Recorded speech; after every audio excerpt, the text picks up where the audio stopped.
Red lights on. What's happening, fishing friends? Welcome to another live. Hopefully, we're working on my end. Gabe was in here for just a second. The old 10-horse Monty said his power went out, and it was like glitching when him and I were testing.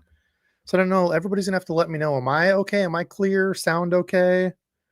I'm guessing maybe it was his. I don't know. I checked my speed test and everything showed fine, but I don't know. Y'all gotta let me know. Are we good? Or is it potentially my internet as well? Am I glitching at all? You're good. You're good. Looks and sounds good. Hey, I'll have to shout Chris out here in a second. Well, tonight we are talking old school lures. While Gabe's getting back in here, yeah, his internet was all laggy and like messed up. And then he just texted me and said, funny, my power just went out and came back on. Internet's rebooting. Pretty strange. Hopefully I'm not in bad luck. So we're talking old school lures. So as we're sitting here getting ready, think of some old school lures. Maybe you're new to fishing. So for some of you, this could be a complete recap of like cool old stuff to look into if you're looking for some new stuff to throw, because we've talked about it on here before that lures kind of go like ebb and flow, back in the 90s, like a tequila sunrise worm was all the hit. Everybody was throwing them. They were super popular. Now, not many companies do the tequila sunrise. You have to like find the gold and companies that still do it. Then those kind of fell off. Then, these creature baits come out and all this other stuff. Same thing with, spinner baits were hot. Then the chatterbait come out. People forget about it. So kind of going ups and downs, and you can oftentimes hit a home run on some of this old stuff because fish just don't see it. It's completely different look to what fish are used to. Now, the whole conditioning thing, that's a whole different live of how long does it take, how soon before they're conditioned. I don't know about all that, but all right, Gabe, we're live. Are you good to jump in? Can you hear me? Can you hear me? He's good. Okay, I think there's a little delay on his side. Is there? All right. Hey, it looks much better. I think there's just a slight delay. Okay. We'll be mindful of that delay. Yeah. Otherwise, you look good. So for everybody that doesn't know Gabe, he's an old stranger. It's been a minute since I've had him on. So Gabe, aka 10-horse Monty, what you been up to, man?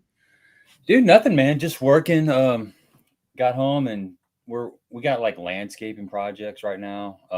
We've had a bunch of rain, so in between all the rain events, we're doing the landscaping stuff. And I went to Lowe's after work and I bought like 20 bags of 50-pound paving sand and like 138 blocks. But I realized that my truck was only rated for like 1,400 pounds. So long story short, was scooting and sagging a little bit. Shocks give out. Yeah, well, I had to leave like 10 of the bags at Lowe's, and I got to go pick them up tomorrow. But yeah, it was weird because I'm used to like riding high, but with all that weight, I was like riding dirty, man. It was weird. Yeah. So that's it. Fishing a little bit, and just doing life. I like it.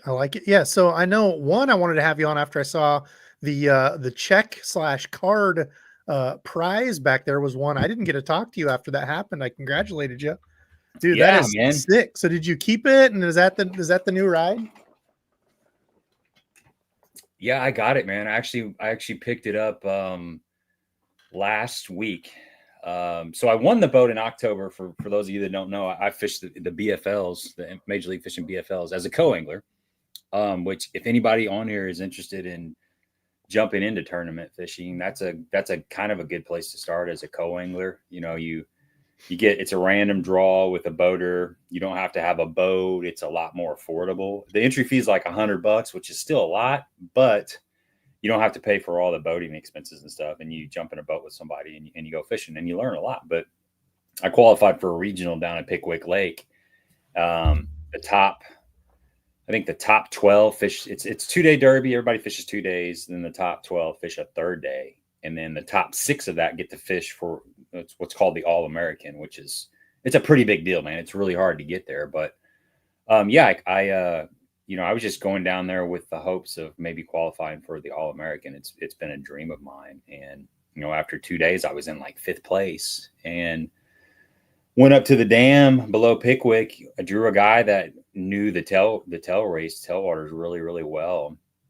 And we had an absolute phenomenal day, just catching like drum, like almost every cast you would catch some sort of a fish, like a drum, a striped bass, a big catfish, just all kinds of fish. And every once in a while you'd catch like a big smallmouth bass or a largemouth. And I ended up, I didn't really know what I had. I caught 3 keepers and I figured I needed like 6 pounds to make the All-American. Well, my first bass that I caught, a largemouth, it was over 6 pounds. So I felt like that's probably the fish, but I kept fishing harder and harder. And I got a second one in the boat and I felt really comfortable when I got back. You're standing in the weigh-in line and they've got everybody in order from 12th place to first place. And I started looking at all the bags of fish, and I was like a little bit less than 6 pounds out of first place. And the guy that was in first place, he zeroed. He didn't have any fish that day. Wow. And then I started looking around at the other bags and there was no really big bags. So I'm like, oh, I know for sure I'm making the All-American. I know I'm going to make top 6. Yeah. And I get up on stage and the guy that's in first place is up there. They put you in the hot seat, which you just sit behind the tournament director up there. And until somebody weighs more than you get to stay in there. And so as I walked across stage, the tournament director said, you need like 5 pounds and 12 ounces to take over the lead. And he said, do you have that in the bag? And I said, yeah, I mean, I think I do. And I dropped the fish on the scales and they weighed 14 pounds, 1 ounce. So I had 14.1 and 3 fish. And long story short, I ended up winning the tournament by 9 pounds, which is a complete shocker. I was just awesome. I was just happy to qualify for the tournament. And then I was super stoked to make the All-American. Next thing you know, I win the tournament, and the prize was a fully rigged Phoenix 819, which is a 19-foot 8-inch bass boat with a 200 Mercury outboard. And I fish out of a John boat right now with a 9.9, and I'm absolutely I'll never sell the John boat, man. I love you got to keep that. I love a thin rig, but running. Yeah, but I kind of talked it over with my wife and stuff, and I was like, I want to sell the certificate because you can get like. It was a $50,000 prize. The boat was valued at $50,000. So you could sell the certificate for like $40,000 on the market, and then you could use it for a trade-in or something. I just didn't. I stewed on it for like 2 months. I was like, I had to make a decision by like the 1st of January. Tough. Yeah. Yeah, and I didn't know, like, probably the more responsible adulting thing to do would be sell their certificate, pay off some bills, maybe buy the kids a car. You live once. Yeah, but my wife's like, dude, you've been working your butt off for so many years with this YouTube channel, fishing these tournaments, and you finally got a break and you won a boat. I think you deserve that boat. Good stuff, Mom. Yeah, we prayed about it, talked about it, all the things that you do when you got a big decision coming up. And I went ahead and ordered the boat, and it's in my father-in-law's garage, which is right across the field over here. Heck yes. So yeah, I'm pretty stoked. I haven't taken it out yet. I'm waiting on a bill of sale from Tennessee. There's kind of some weird. I got the boat in Tennessee. I live in Missouri, so different states have different rules and things. Like you don't have to trailer. You don't have to title a trailer down in Tennessee, but in Missouri you do. So there's just some paperwork that I'm waiting to get done, and then I'll take it to the license bureau, and I'll be out there playing around in it. It's pretty sweet, dude. I mean, that's awesome. Heck yeah, I bet it is. Yeah, it's nice. That's cool. Well, congrats, dude. That's a huge win. I was hoping you were saying you would keep it, because I would be damn proud of that, dude. Very proud of that. Yeah, thank you. It's so did you use I guess getting into it, did you use any old school lures to get there? I know you dabble with some old stuff. Let's see. I'm trying to think of what I did. The day one I fished like a finesse jig. Nothing too old school. I mean, those are still kind of popular. And I feel like they're gaining a lot more popularity. I feel like for quite some time they were not. Like, I never had fished one until my buddy Randy showed me the ways of the finesse jig, and he had fished them for a long time. And I'm like, I pitch and flip a jig every now and then, but I just kind of rely on the Texas rig. And the little finesse jig will get bit. Yeah, it's kind of stayed popular in my area. I live about 4 hours away from Lake of the Ozarks and about 5 hours away from Table Rock. But those Ozark lakes, that's a staple down there, that finesse jig, like the jewel finesse jig. Crocagator. Those are some of the local companies that are really popular. But that's something that almost everybody throws as some sort of a finesse jig. Just you get a lot of pressure on those lakes, and sometimes if you downsize your presentation, you're going to get a few more bites. And it's great for bank fishing too because of that. It's great everywhere. Yeah, they're quarter-ounce finesse jig is phenomenal.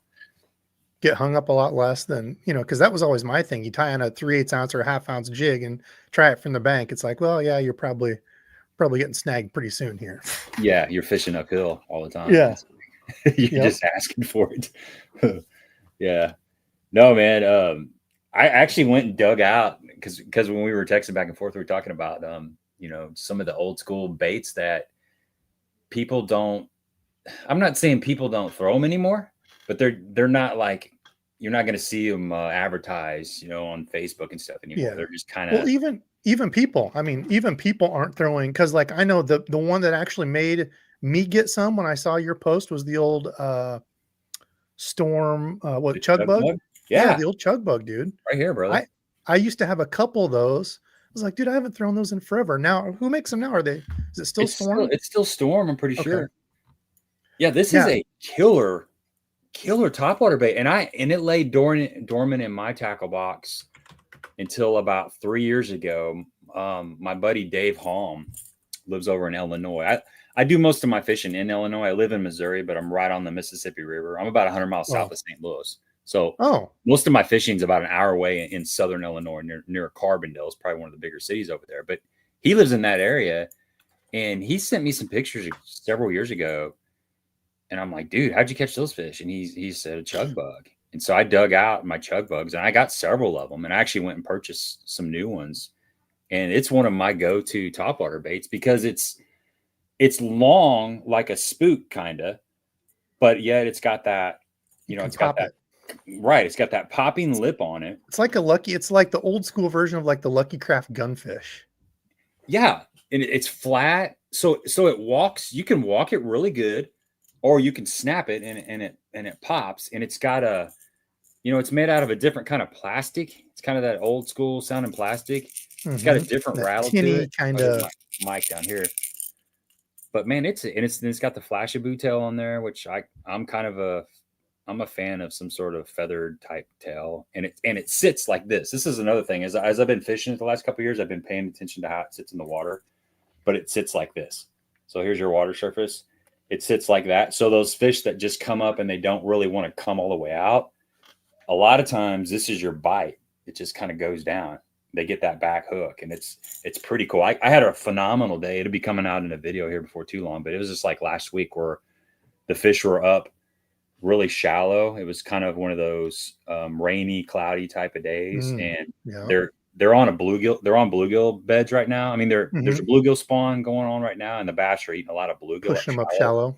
And dude, I had just one of those days where you're kind of laughing because you're catching so many fish, you're getting so many bites. It's one of those days you have like once a year or something, or twice a year if you're lucky. Yep. And what color is that one there? This is baby bass. Oh. Yeah, I don't know if you can see it that well, but that's kind of my favorite color. And it's got that, it's not really a white belly, but it's kind of a bone colored belly, maybe. It's a I see that in here. Did I miss it? That's more like gray, I guess. I got it at Walmart. You can go to Walmart and get them. I don't even see it in here. Like a warehouse. Yeah, it's got the little, just the little baby bass markings on the side. But I mean, that's really what matters right there. I think for the most part, is the bottom part of it. But yep.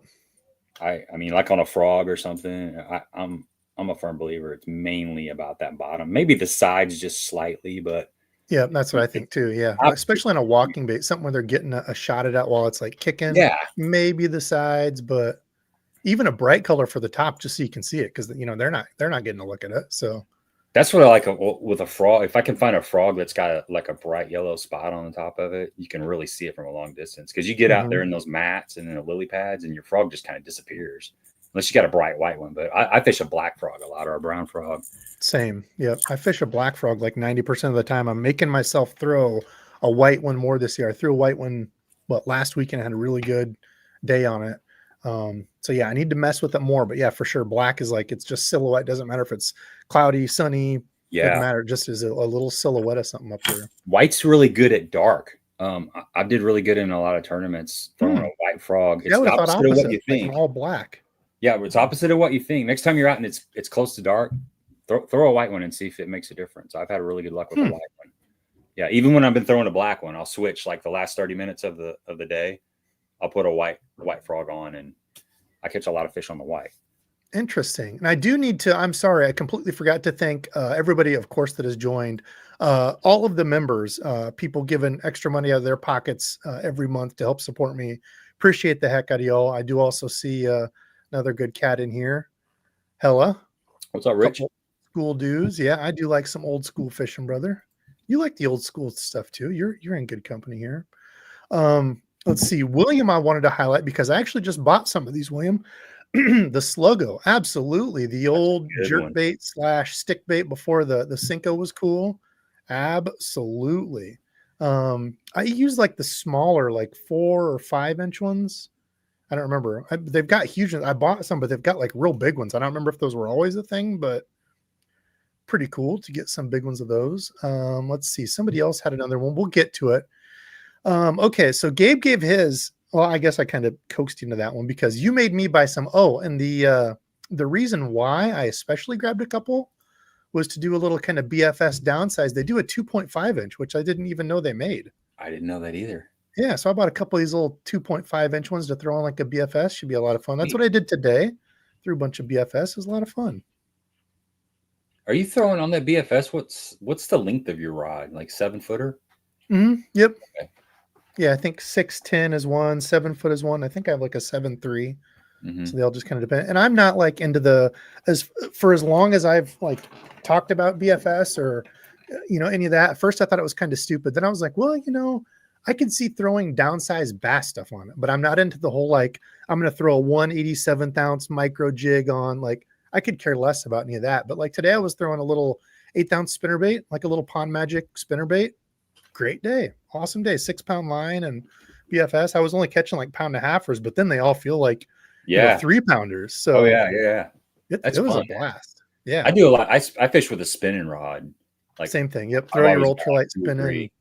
Yeah, so that's my BFS, I guess, in a way. I do have some lighter rods. I got some medium action rods, and then of course, like my jerkbait rods are really light, but I haven't really got into actually official BFS type of stuff. Yeah, it's just fancy ultralight, really. It's and like the only other thing I can see that it would make sense is for people that really hate using spinning, that don't think it's comfortable, because I don't think it's as comfortable as a bait caster. So I would rather throw it on a bait caster, but if I pick up a spinning rod, and that's I'm not opposed to it. I'm not in the fairy wand sissy stick combo where I don't touch them. None of that BS. But you almost feel like you have more. I mean, I do feel like I have more control with a bait caster. Completely. Spinning rod. Even though I fish a spinning rod a lot, it does feel there's something more controlling about having it the real palmed. And I don't know what it is, but it does feel like I'm in control of the fish a little better. Completely agree. Yep. Exact same take for me. I'm going with one similar to Gabe. So, okay, I forgot to tell you, Gabe, we're going to kind of go round robin. I like it. Pick a fun old schooler. I've got a list of mine here. I know you've got some that you had. But I'm going with something similar, but slightly different. And people probably already know what mine's going to be. If we go similar yet different.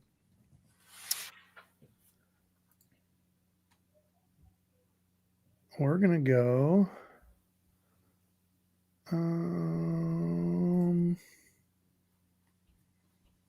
with a popper. Now I'm actually going to change slightly. So, okay, the old what was it? P70 was the original one, right? Yeah.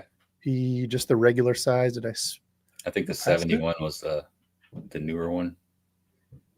Here. So like just an old, regular popper. And like Gabe was showing there, baby bass was all I threw back in the day. This is, here we go. Old bass, but I think they used to call it baby bass back then.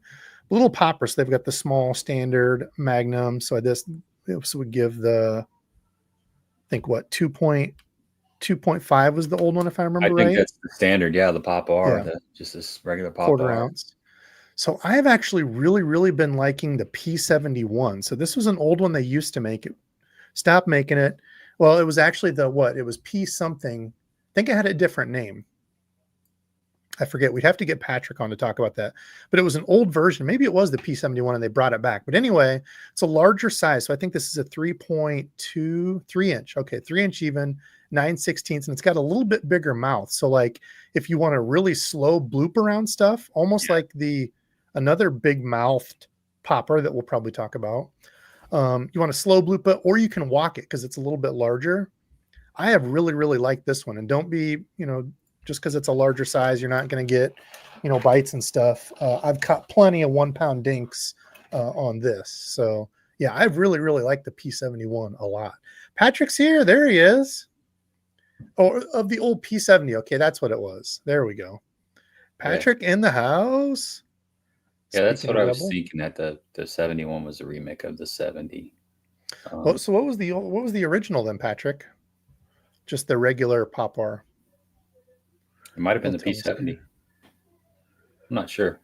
No, because the regular one was the smaller regular size. The P70 was the larger P71.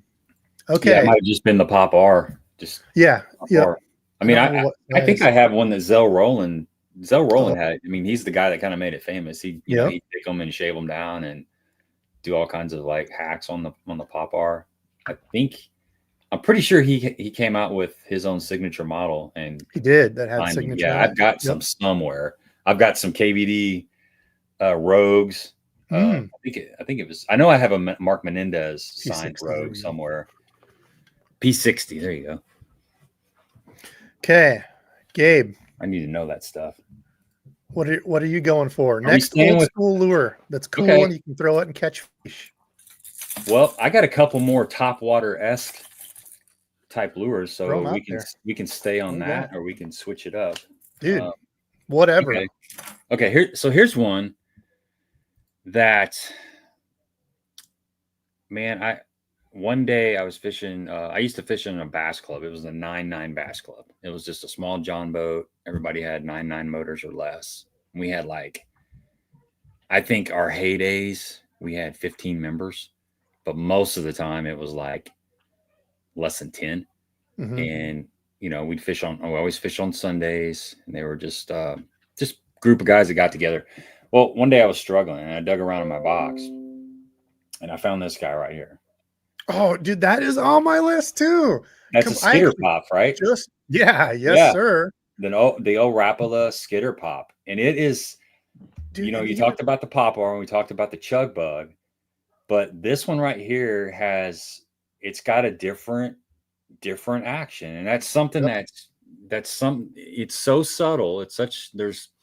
When you fish all these topwater lures, there's a lot of them that are similar, but they still do a little bit different things. And sometimes when the fish are in a funk, I mean, that little bit of a change can make a big difference. And that's what was going on that day. I can't remember what topwaters I was throwing, but there were fish blowing up and I couldn't get them to bite. Probably a buzzbait and some other stuff. And I dug this thing out. And as ugly as it is, the water was really stained. I was thinking I need something like what you're showing there, more of a shad color. And this exact almost one, like a clown color. Yeah, it's like a clown color. You're exactly right. And they were crushing this. So this is something that, I always have around. I don't throw it as much as I should. And I'm probably going to throw it more now that we're talking about it. But it's really small. It's finesse. Like here's the chug bug. And you can see it's quite a bit of difference. But it's just got a really nice little finesse pop. It's got a plastic lip on it. It's a good little bait, man. It's really good. So you had that on your list too? I did. Oh, that's one of my old. I think that was one of my old saltwater. I don't even know what the color. It's all worn down of the chug. So this was the first one, and this thing is all beat to heck. The first lure that I ever had my first solo double on, and I did it twice that day, catching smallies and spotted bass on a lake here, but this like orange foily blue top. It's not even on Tackle Warehouse. So I don't even know if they make this color anymore. But yeah, I caught a husky jerk in that color too, or really close to that color, like a Rapala husky jerk. Yeah, I don't even know what color that is. I don't know, blue back orange or something, but great pick, dude. Yeah, I just bought some of those. They had them on sale, and it's weird because they've only got like 3 colors on here. So I bought a couple of these and then one of the frog ones because I've got one of the blue ones and then I think a different color that's not on here either. But yeah, I wonder if they even sell this anymore. This color. I don't know. That's a great one. Yeah, I've never seen that one. it's loud, man. I mean, they like it. Okay, I like it. I like it. Let's see. Well, we did get a donation here. Allie, thanks for the $2 bomb. I appreciate that. Hula Hula popper. Oh yeah. And I think, is that actually? I think that's actually Arbogast that makes that. Fred Arbogast. It might be. Might be. There's no. another one of those. Patrick's in here. We should have had Patrick jump in with us. Yes, dude, the hula popper. Funny thing about that is all the hula poppers I had, which they need to change if they haven't, is that like the skirting material back there that they used to use. And it was all the same skirting material from back in the day. You'd use it, it would get wet, you'd throw it in your tackle box and it would bake in the sun and it would turn into like a gummy stuck hard mess. Yeah, like spinner baits. Yeah, like the old spinner baits. Yeah, with that flat I don't even know what it is, flat rubber or material. You reach down and grab one of those and there's like this whole wad of things. You're like, they haven't seen that yet. I'll tie that on. Yeah. It gets old enough that it just crinkles when you grab it and it just falls apart into sprinkles. But I was actually fishing one of those a couple of years ago and I couldn't believe how big of a bloop it made and how slow you had to fish it. I didn't even like it. And I used to throw it back in the day. I was like, this is too painfully slow. Yeah. I haven't fished one in, I don't know how long, like a long time. So. Yeah. So that's one for me that I was like, yeah, I don't even know if this is going to make my cool old school lure list. You know, when you can go to something like the P71, the Pop R, you can get a really good big bloop out of it and you can walk it real quick, you know? So I guess if they're in a funk where they just want it real slow, bloop, bloop, maybe. Oh, does anybody else in here still fishing? Do you have luck? Well, I think there's some of those baits that they're not around because they weren't the greatest. Like there's other things that have taken their place that are better. Yep. But so far, the ones that we've shown are still relevant. I think they're still, you can take them, tie them on right now, and they're just as good as anything else that's out there in a certain situation. Devil's Horse, yeah, the sloth, big in the South. I never threw those for a long time. This is exactly Ray, the much smaller version of the Devil's Horse. Killer. Yep, the little torpedo. I've got one. Is it in here? I've got one that I used to throw that is just. Oh, actually, here. Funny enough, this was the one I was fishing. I got one of the new ones. This is not what I was looking for. And I don't see it in here anyway, but there you go. For anybody wondering what the hula popper is, that was one of the new repops. Yeah, it's got a very big, loud popping mouth. So maybe you can walk it. I don't know. I was just chugging it that night and I was like, this is way too slow. I got to do something different. But yeah, I've got a little torpedo that is absolutely thrashed to heck that I used to throw back in the day. Great little topwater plopping bait. Yeah, a little prop bait, man. Those are sneaky. Devil's Horse. Yep, Devil's Horse, the big pencil looking thing with 2 propellers. That is it. Those are really popular in Florida still. That's one of the go-to topwater baits on Okeechobee and Kissimmee and those really grassy lakes. Hula popper and jitterbug or arbogast. Actually, I'm going to go with that as my next one because that was one as we were sitting down talking about old school lures. As I was sitting down thinking about that, I was like, dude, I haven't thrown a jitterbug in forever. And we talk about it. Like I still remember we used to camp at my buddy's grandpa's place. He had a ton of land, I don't know, 100 acres or something, bunch of cattle, and had a big, huge pond out there. We'd throw the tents up and camp in the summers and throw in the jitterbug just parallel on the bank, completely dark, when the moon was up. All you can see is a little bit of that wake, and then you'd hear boom, boom. Yeah, so that was my next one. If y'all haven't thrown one, and I don't like the jointed one as much, I've thrown it. It looks cool. They did like a revamped version of it, but just the old little, I don't know, do they even show it on here? I bought one of the musky ones. Oh yeah, right here. Not the clicker, just the regular right here. In that bullfrog color. No, not that one. This one. That one right there. That or a black. Oh, dude. Yeah. So it's. Go ahead. You can't see it over here. I don't think. Whoops. Yeah, you got to tell me share, dummy. Yeah, I always had the black one. Like the black one was my go-to. Yep. Yeah. Both of those. Man, I haven't thrown that, but I know it works. There's nothing like that. I mean, they came out with that. Oh, what was that JDM bait that had That's the what I was really just big wings? That's what I was just gonna say. Now they call them the crawlers. Yeah, the jackal pompadour, Yeah, yeah. got super huge, and everybody's like, "Whoa, these are so cool." I'm like, it's just a bigger version of a jitterbug, really. Hmm. Obviously the crawlers are a little bit different, but yeah, I completely want to throw one of these this year because yeah, on the slick calm summer days when you walk out and you're already sweating, it's slick calm, sun's going down, dude, crush on this. Yeah, it's definitely got that little kind of look like a field mouse kind of swimming across the top of the surface of the water. It's got that kind of that little bit of a wake to it. Yep, just a Do you real think that's a subtle wake wake. bait or a topwater bait? What would you call it? Um, it's a both. Yeah, I It's mean, both. technically, I guess a wake bait is kind of the subsurface, makes the wake. I don't know. Okay, so here's why I asked that. So I work for the Postal Service. I'm a letter carrier for United States Postal Service, Hmm. and they came out with stamps that are fishing lure stamps. I don't know Oh if you've yeah, seen it. yeah. Okay, well the jitterbug is one of them that's on there, and it said like by each bait it has the classification of the bait, Mm, and on the jitterbug it says wake bait, and I could see either. I took a little picture of it of all the different baits, and I made a little Facebook post. Is the jitterbug a wake bait or is it a topwater?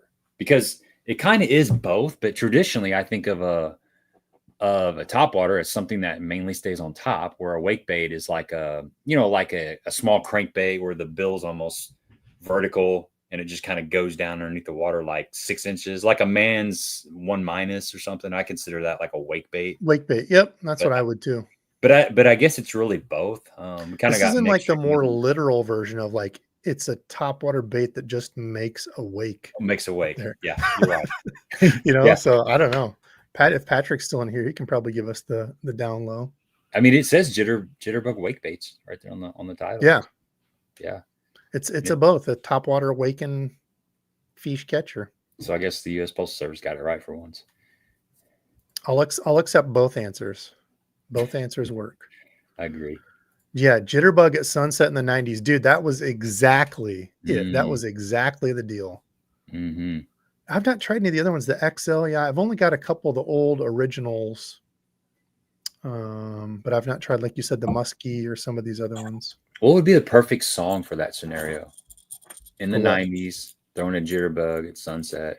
Like what would the theme music Fishing in the dark. You and me going fishing in the dark. I could totally see that playing Yeah. by the campfire catching fish. Yeah, yeah. You're right. All right. What's yours? What's your next one? Oh, is it my turn? Yep. Okay, I got two more topwater-esque. Well, Do actually, 'em. let's see. Since we kind of talked about a wake bait, let's throw this one up there. Now, my favorite version of this is the actual true topwater bait called the spitting image. But this one is basically the body of the spitting image, but it Oh, has a little bill on it. So it's called the swimming image. And it's got a really strange action. You can't reel it really fast or it just kind of lays out. blows But it's a out. Yep.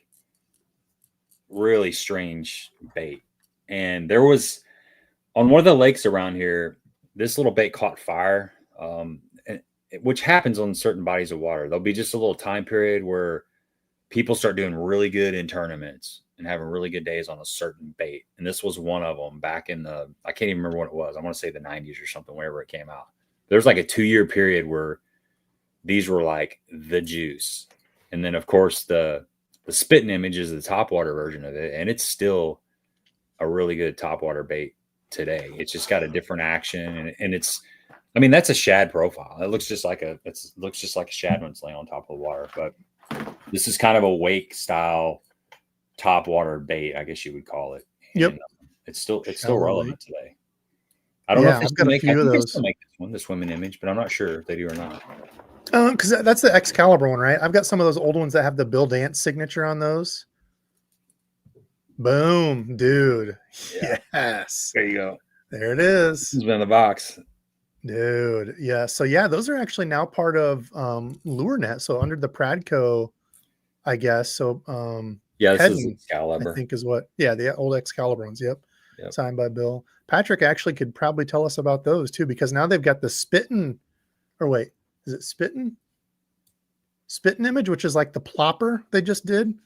Because I think Hedden owns or has those now. I don't know how that sell went down or whatever, but Well, I think the spitting image is the version of this without the bill. This is the swimming image, but they do have another one. I know what you're talking about, and spitting, it's I think it's called spitting spitting. Okay, image.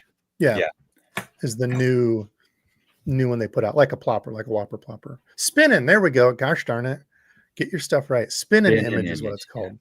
I knew it was close Yeah, because I but was I've got, actually yep. mad when I saw that. I'm like, what? You can't call it the spitting image. That's not the spitting image. And then I looked at it closer. I'm like, oh, it's a spinning image. It's not the Same same. body. Yeah, same body. One has a bill. One has, because I've got a few of those. I don't know what box they're in. I reorganized, and now all my stuff's where I don't remember where it's at in reorganized stuff. But Yeah, yeah, those were cool. Bill Dance was the man back in the day. Had to have some of those. yeah. He's got all those. Most of those ponds or those lakes that are in his videos are down in Memphis. He owns several like 70 to 100 acre ponds. They're just like juice holes, man. They're juice spots. Dude, yeah, I never knew that growing up. I was like, how does he do this? And then yeah, it wasn't until like later I learned, oh, these are his own like private ponds that he owns. Yeah. Damn, no wonder he's a hammer. Yeah. Why couldn't my dad have been rich and had all these 80-acre ponds? Come on, Yeah. Pop. He's actually got a pretty good history. Like if you go back and research Oh, his yeah, tournament history, he was a hell of a he tournament was. back in the day. Yes. But yeah, he also had some really good like private ponds where he filmed all his I shows on, think or a lot of them. if I remember right, didn't he win the very first BASS tournament throwing a worm? I He think might he won the have. very first one, Yeah. if I remember right. I can't. Man, I remember. Like I learned that stuff and I retain it for like a month and then I forget it again. I I'm not. know. I'm not doing it enough to like a lot of people that have YouTube channels. They're like dialed in on that history stuff and it's phenomenal. But I I'm don't not talk as about it good. enough. I forget it. You know. Yep. Yep. But yeah. Oh, for sure. He did a lot of the man stuff. Hank Parker with the man stuff. That's another one that's on my list. It's not really Got free old school shad. itself, but yeah. Okay, so let's see. That was Spitting image. you. I've got. Let me see. I'm trying to remember my list now. Hold on. I took notes here, which usually I don't do. Uh-oh. But then I'm like a It's a serious show. Taking notes. yeah. Oh, I'm like a fart in a skillet, and I completely forget what I was talking about. Okay, let's see. Pop R. Torpedo, we kind of already talked about. Ooh, how about this one? So I've still got a couple, not the super old ones. I used to have a really, I put them in a different box. But it's going to be, are we just going to talk topwater all night? Old school topwater? I got one more and then we'll move on to something else. Okay, I'm not going to do that. I was going to say a Zara spook. So an old big Zara spook, specifically a bass colored one. Again, that bass like print color. And it wasn't until I started throwing, because I was like, man, this is cool, but I would like never catch on it. And it wasn't until I started throwing the Zara Spook Puppy, because that was how I learned to walk, which is like the little tiny ones, which are hard as hell to walk. Yeah. That's how I learned to walk it on a spinning rod. And I was like, well, Dad had this big one. He's like, yeah, you need to throw something bigger. Never caught anything on it. Went back to that one. And yeah, little Zara Spook Puppy, man, used to tear him up on that. But I'm actually, since we're talking about it, I'm going to actually go into spinnerbait. So old school, the spinnerbait, there were definitely spinnerbaits before this. And I don't even think, because I think they got rid of Mans, they sold it or whatever, right? So I don't even think somebody else, hold on, it was somebody else was making one. Oh, it's not even on here.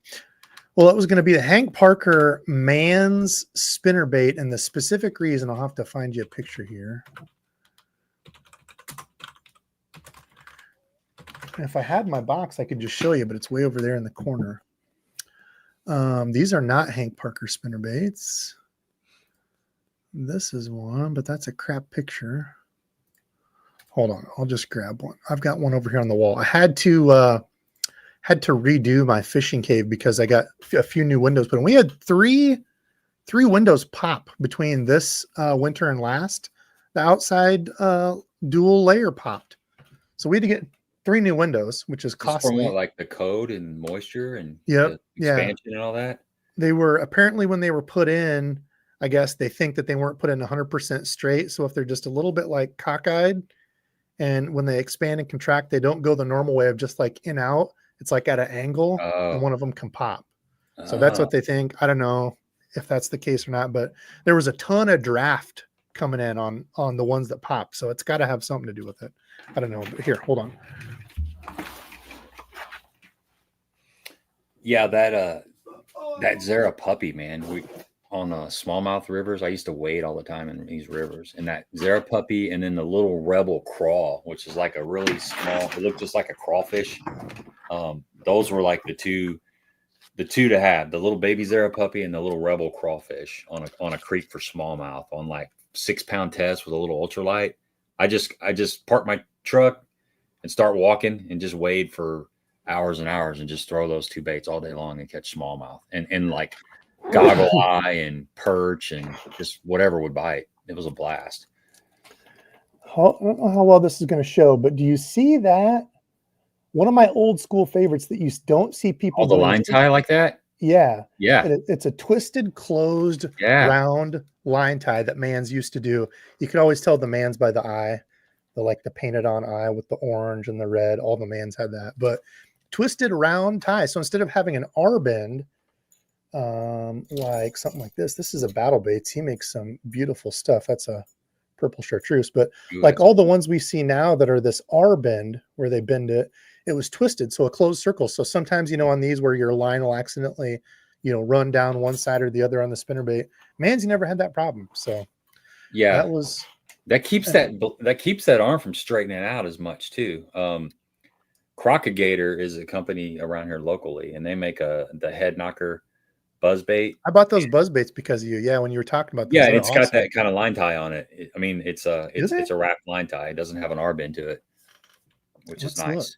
I tell you a hack though. My buddy Doug showed me this. If you take just an R bend spinnerbait and you take a little bit of thread, just red sewing thread, just tie a regular overhand knot right behind where you tie it at, right where here's the straight part of your jig head would be right here, and then your R's right here, and then the blades are right out here.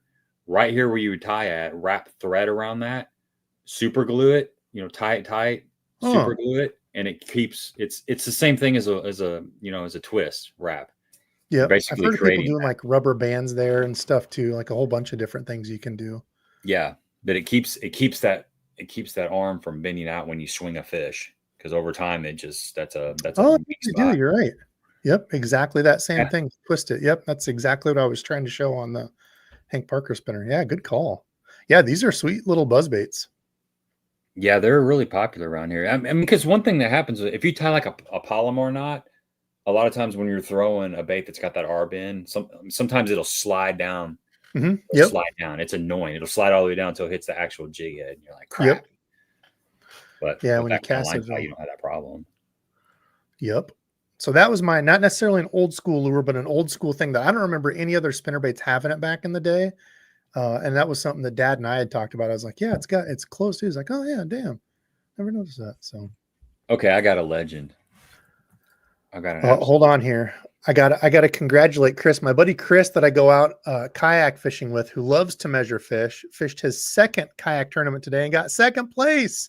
He led for most of the time. So Mr. Russ. Chris. Congrats, you fish measuring fool. What's he holding there? Was that like a walleye or something, or a lake trout?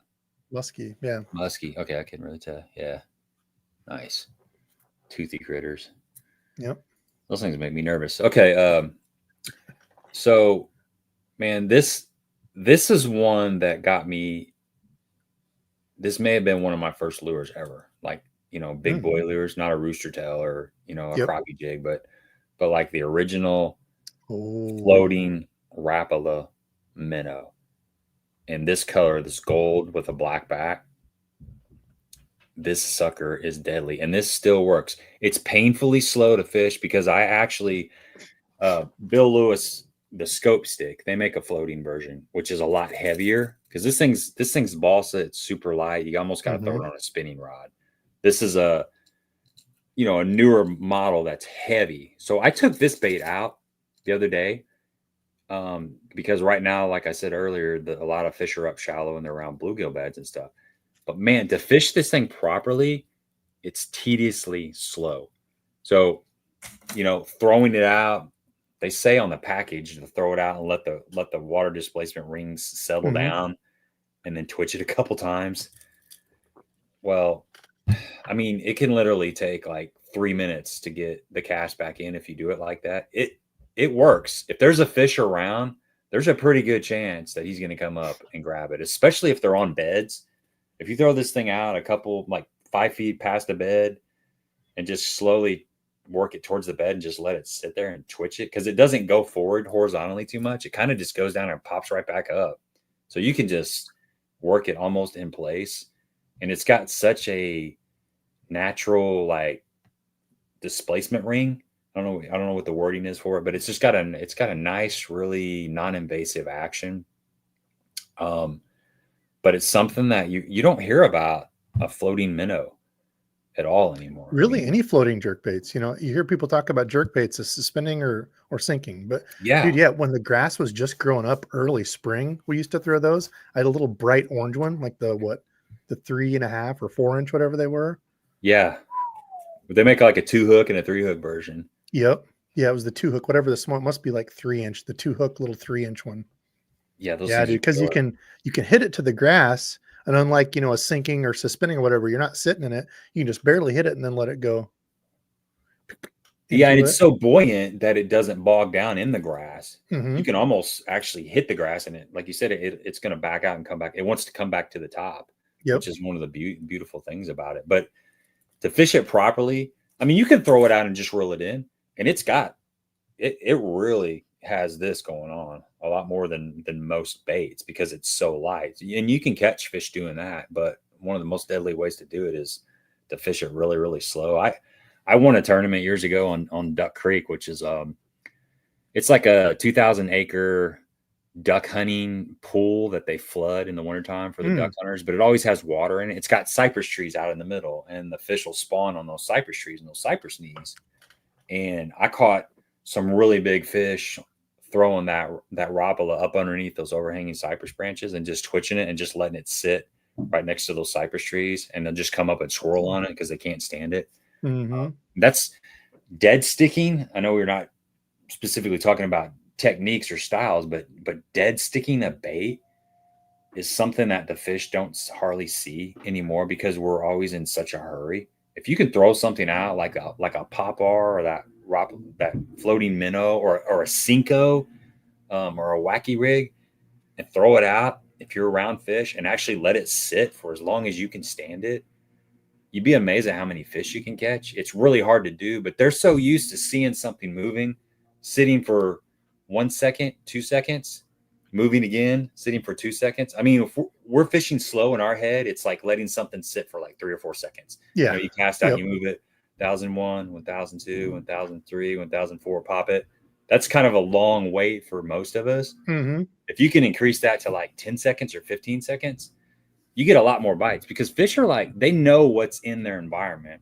They don't have social media. They're not distracted by all the things that we're distracted from as humans. When something hits, even if it hits like 40 feet away from them, they know something happened. And a lot of times I think they're swimming over there looking at it and they're thinking about it and it's gone. And then it's, unless they're really aggressive and they're in a feeding mood, they're not going to chase it down. So that dead sticking is kind of a sneaky little technique, but man, it's hard to do because we want to throw everything in the boat. We want to try different colors and different actions and stuff. And I think I missed Diggs. Did I miss yours? I see that on my notifications here. Diggs, I'm sorry if I missed that. $5 bomb. Thank you, brother. You ever heard of the man's undulator? Actually, dude, I still have one. Also look up the man's vampire spinnerbait. I had a couple of those. I've still got the blade on one, but it's been, probably like my first or second year doing YouTube. I wanted to go out and be like, oh, this is an old school lure I used to throw back in the day, kind of a gimmick. And I got it snagged after like one fish. So I don't have any more, but yeah, look up the vampire lure. I remember the commercial was corny as hell. What's the undulator? Is that, I know like the name, but I can't think of it. It's like a 3-piece spinner blade. It's like an oval but it's cut in 3, and then each one has like 2 little round rings that hold it together. So it's got this like dolphin undulation to Yes, it. I know exactly Yeah. what you're talking about. Ha. I haven't thrown my digs. I don't want to lose it. I've only got one of those. So great call out to an old school. Yeah, that and the vampire spinnerbait. Love it, dude. Love it. So what you got next? And William, yes, you can absolutely reel those floating Rapalas. Get it Yep. down to the stuff, let it sit, and then And they kind of for wake sure. too. I mean, they kind of stay up high because they are like a high floating bait. But that flash, they got such a good flash. Okay, my next one, Patrick just texted me a picture of him, and he got to meet Mr. Bill Dance. So I'm jealous. I got to meet him once. Funny, I've told this story before, but this is back when I was at the Classic in like 2016, I think I went. It's the only one I've ever been to. And got to meet Hank Parker, super cool guy. Was wanting to meet Bill Dance. The line was super crazy. So I was like, I'll come back later. He had already left. I'm like, damn it. And we were getting ready to leave for the day I think we're getting ready to leave for the day. Something where we were going to get stuff, but ran into him just before he was getting on the escalator. I was like, oh my gosh, Mr. Dance, I know you're probably tired. I'm like, is there any way you'd take a picture with me? He's like, yeah, come on over. I was like, oh, thank you. And he's like, oh, you better fix your fly though. Your fly's down. I'm like, oh crap. And he's like, oh, it made you look. No, it's not. And I'm like, oh no, I've just been had by Mr. Bill Dance. That's awesome, dude. But yeah, Oldest trick in the book. super nice guy. Got me with your flies down. Man, Okay, so wouldn't it be cool to have let's him on a see. live stream? What's that? Wouldn't it be cool to have him on a live stream? Oh gosh, yeah, I'm not big enough for that. Just But dude, the story after stories story after and story. oh man, I couldn't even imagine him, Hank Parker, roll any of those guys. Okay, let's do. How about this one? I think this has already been said before, but how about the old cream scoundrel? Oh, I had some of these. Now, I was honestly a man's jelly worm guy, but I used to take these because they had some of these that were non. And I think I got it. It was a pack for like, I don't even remember. It was like a gift. Oh, here, I think it was one of these actually. They had like a like try it pack or value pack. I don't even know what they called it then, but this is we're talking back in the day when you had to order from Bass Pro or wherever. You have to fill out your postcard and you'd wait a month before you'd get your stuff in the mail. yeah. But they Circle had everything in the magazine. Yeah, they had some of these, and when I got the earthworm color, I was like, dude. So just the regular earthworm color of these, essentially these were the old, like, make it look as real. I'm sharing, right? Yeah. Make it look as real of a, old worm with the, whatever they call it, the egg sac or whatever that thing is here in the middle. Yeah. But yeah, these, what is that large? There we go. Yes. Now, yeah. And dude, I had like one day catching stuff on it and never caught. Huh. But as far as like old worms, honestly, man's jelly worm was my real go-to. But I think the cream scoundrel was probably one of the first ones out there. So you got to tip your hat to that. Yeah, like that's one of the original straight tail. I mean, that's like a rope. It's a robo worm or a shaky head worm, Like a Zoom trick worm. Yeah, like an old looking one of those. Yep. That was one of the other baits that I brought down was the trick worm. That the floating worm is still a phenomenal bait, and I mean, you hear a little bit about it, but it's not something that most people think about. I always forget about it. Like I actually remembered it the last couple of years, and I've taken it out because this is the time of the year to fish it, like post spawn when there's fry garters around. This is probably the best time to fish like a slow sinking worm, and the wild colors seem to work the best, like white, methylate, bruised banana, all those like real hot pink, like orange, yeah, that bright orangey. Yeah, because it's kind of it's a reaction type bait. I mean, it's something they're sitting down there and all of a sudden it just gets in their face. I actually took this worm out like a couple weeks ago and had a pretty good day. It was the same kind of conditions as that chug bug. It was kind of an overcast, a little bit of wind, kind of rainy, and they were just knocking the snot out of it. And man, I was giggling like a school kid because it's it's just it's a fun way to fish, man. Some of It these is. old school baits they're just fun. They're just like, there's nothing more fun than twitching this thing just a little bit, almost to where you can't really see it. You can sort of see it, it's just deep enough to where you can't really see it. And then you'll see like a flash, like the fish rolls up on it and you're like, oh, he got it. And then you gotta, sometimes they get it like this, right? So sometimes you come back with just this is all gone. That's how you get back. Just the hook in the head of it. Yeah. And the thing is, if you like, oh, go ahead. No, I was just saying, so you gotta be patient a lot of times and kind of let them just feed them just a little bit and then let them have it. Yeah. And the cool thing about those is if you rig it where it's got like a little hump in it or rig it like a little crooked, you can get some really cool, like weird action when you pop it. And I'm the same way, dude. I haven't thrown a floating, like, or a real slow sinking, they call them floating worm, but like a real neutrally buoyant, slow sinking forever until I watched, and I know I've shared this story too, but watching Mark Daniels on MLF, I think it was like 2019, I want to say, maybe. He just put a whooping on it. It was right at like, I think February, which makes me sad inside to think about, but it was like February spawning bass down in Texas. I'm like, February spawn, what the hell? Wish we had that. But dude, he just put a clinic on. I'll have to look that one up. But yeah, look that up. Mark Daniels MLF floating. It was merthiolate colors. Like, oh yeah. He's like, when's the last time you've seen somebody throw a merthiolate worm on a Bassmaster or a MLF show? It's like, yeah, dude, put those oldies to work. So yeah, look that one up. You can skip this sucker too. That's what's cool. Like on a spinning rod, for sure. You can skip it up underneath stuff, and it's a blast. The other day when I was fishing this, I put a split ring on here, and that way, kind of like a swing head jig. Oh yeah, it's got a bunch of movement. You got extra freedom right there, and it seemed to make a difference. I put a lighter hook. You don't want to put a really big hook. This is actually had something different on here. This is a screw lock, which is another way you can fish this thing, but this isn't the hook that I was using. I was just using like a 5/0 Gamakatsu EW. Oh, you froze. I put that split ring on there, and it gave it like a ton more action and a ton more freedom. So that's something that if you guys are going to be out there throwing this sucker around, try it. I mean, they make those more freedom. They make those now too. That's apparently getting pretty popular. I know Punch Fishing was on talking about throwing like a ringed EWG hook, because they have the ones VNC now that are like, yeah, where it's like welded, so it's not those a split awesome. ring.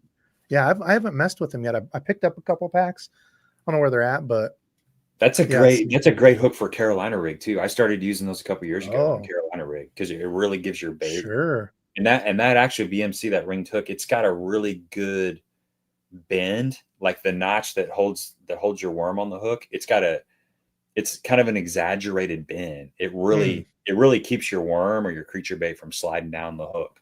It's a good hook.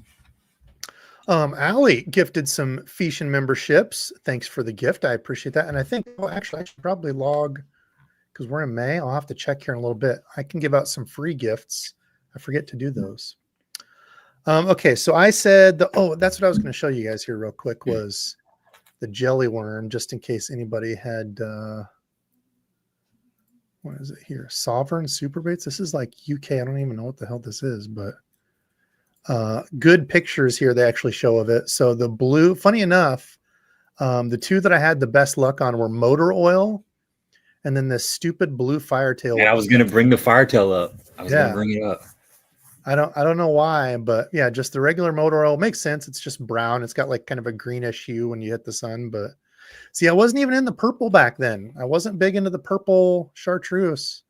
Wasn't till later. Strange blue with the red tail. Have you thrown that color recently, like in the last 5 years? Nope. I've still got a pack. Firetail? Yeah, I've still got a pack. I haven't either, but I mean, it worked really good, and I know they're not seeing it anymore, so I don't know why it wouldn't work nowadays. Worked before, yeah. I mean, that was the deal for a while. Let's see. I'm going to go with, well, they're not really old school, so we can't go that one I had written down, but we're talking old stuff.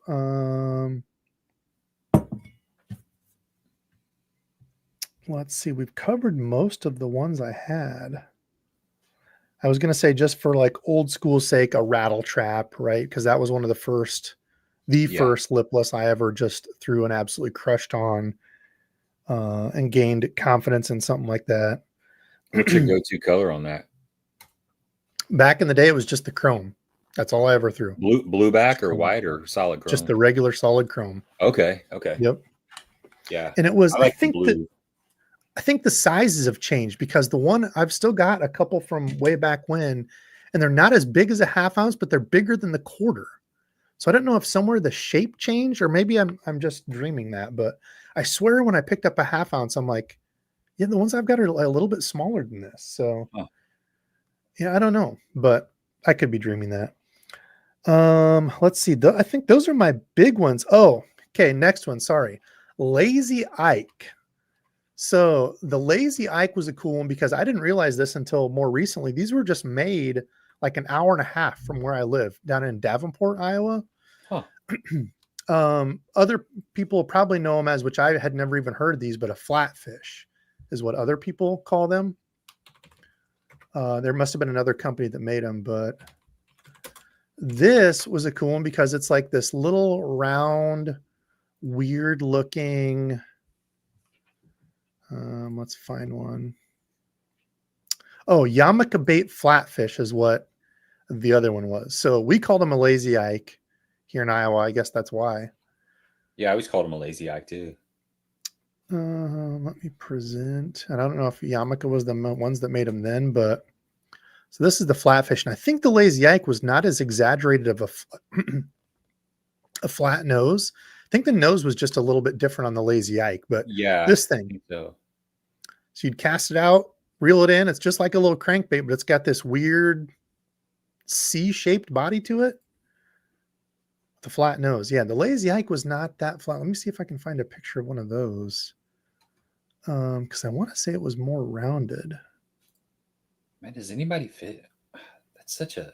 I wonder if that works. Oh no, I guess it was. I have no idea. That's a horrible picture of it. Because I saw the mud bug. Remember the mud bug? It had the metal lip on it. Oh, was that the jointed one? Well, I think it was like the hellbender, the mud bug or something. It was a big, long, weird. It was almost shaped like this. It was a crankbait, and it had a metal lip on it. No, let's look here. I remember the mud bug a name. Was that like a old Hedden one, maybe? I think it was. I think you're right. It was a really strange looking crankbait. I actually mud bug, yeah. Oh, I've seen those. I've never fished one. Yeah, it seems like the Lazy Ike and the mud bug were kind of around the same time. I remember seeing those around the same time, and I never really gave them much, water time. Yeah, there you go. The one I was talking about is kind of that. Yeah, exactly, that one right there. I've got a couple of those. Man, I heard they're really good around stumps. They got really good deflection properties. If I remember right, they get down around 9 feet. And I don't have a lot of experience with them. I mean, it was a long, long time ago. It was probably with the Zebco 33 or something, just a push button reel. There's an old timber tiger. I've got a few of these. I do too. Those are good baits. There it is. That's the color right there. That bullfrog color, little head and tiny torpedo. That bullfrog color is the one I've got in the old, the Zara Spook, that puppy I was telling you all about. That color was so good back in the day. What is this one? Maybe that's the mud bug. That's the hellbender, I think. I think that other one's the hellbender, that bigger one. That might be the mud bug. I don't have any of that. I've never even seen those. Those are cool. I've seen this one. I've never even seen that one. That's neat. Huh. Those are vintage though. Those aren't old school. They're saying those are vintage. Yeah. They even got the original hooks on them, I believe. Okay, what do you got? What's your next one? Okay. I got some soft plastic stuff that I brought. Ooh, yes. Well, I'll throw this guy up real quick. Do you remember the Bandit crankbait? Yes, absolutely. Bandit, like the 200 series. That was a staple around here in like the 90s. It was really, really popular. And then they started coming out with other baits that were a little bit heavier. and you could throw them a little bit better. But this is still a deadly bait. I've got a ton of those. Yeah, Bandit 100 and 200. Okay, so here's one that I rediscovered 3 years ago. I fished with my buddy Doug.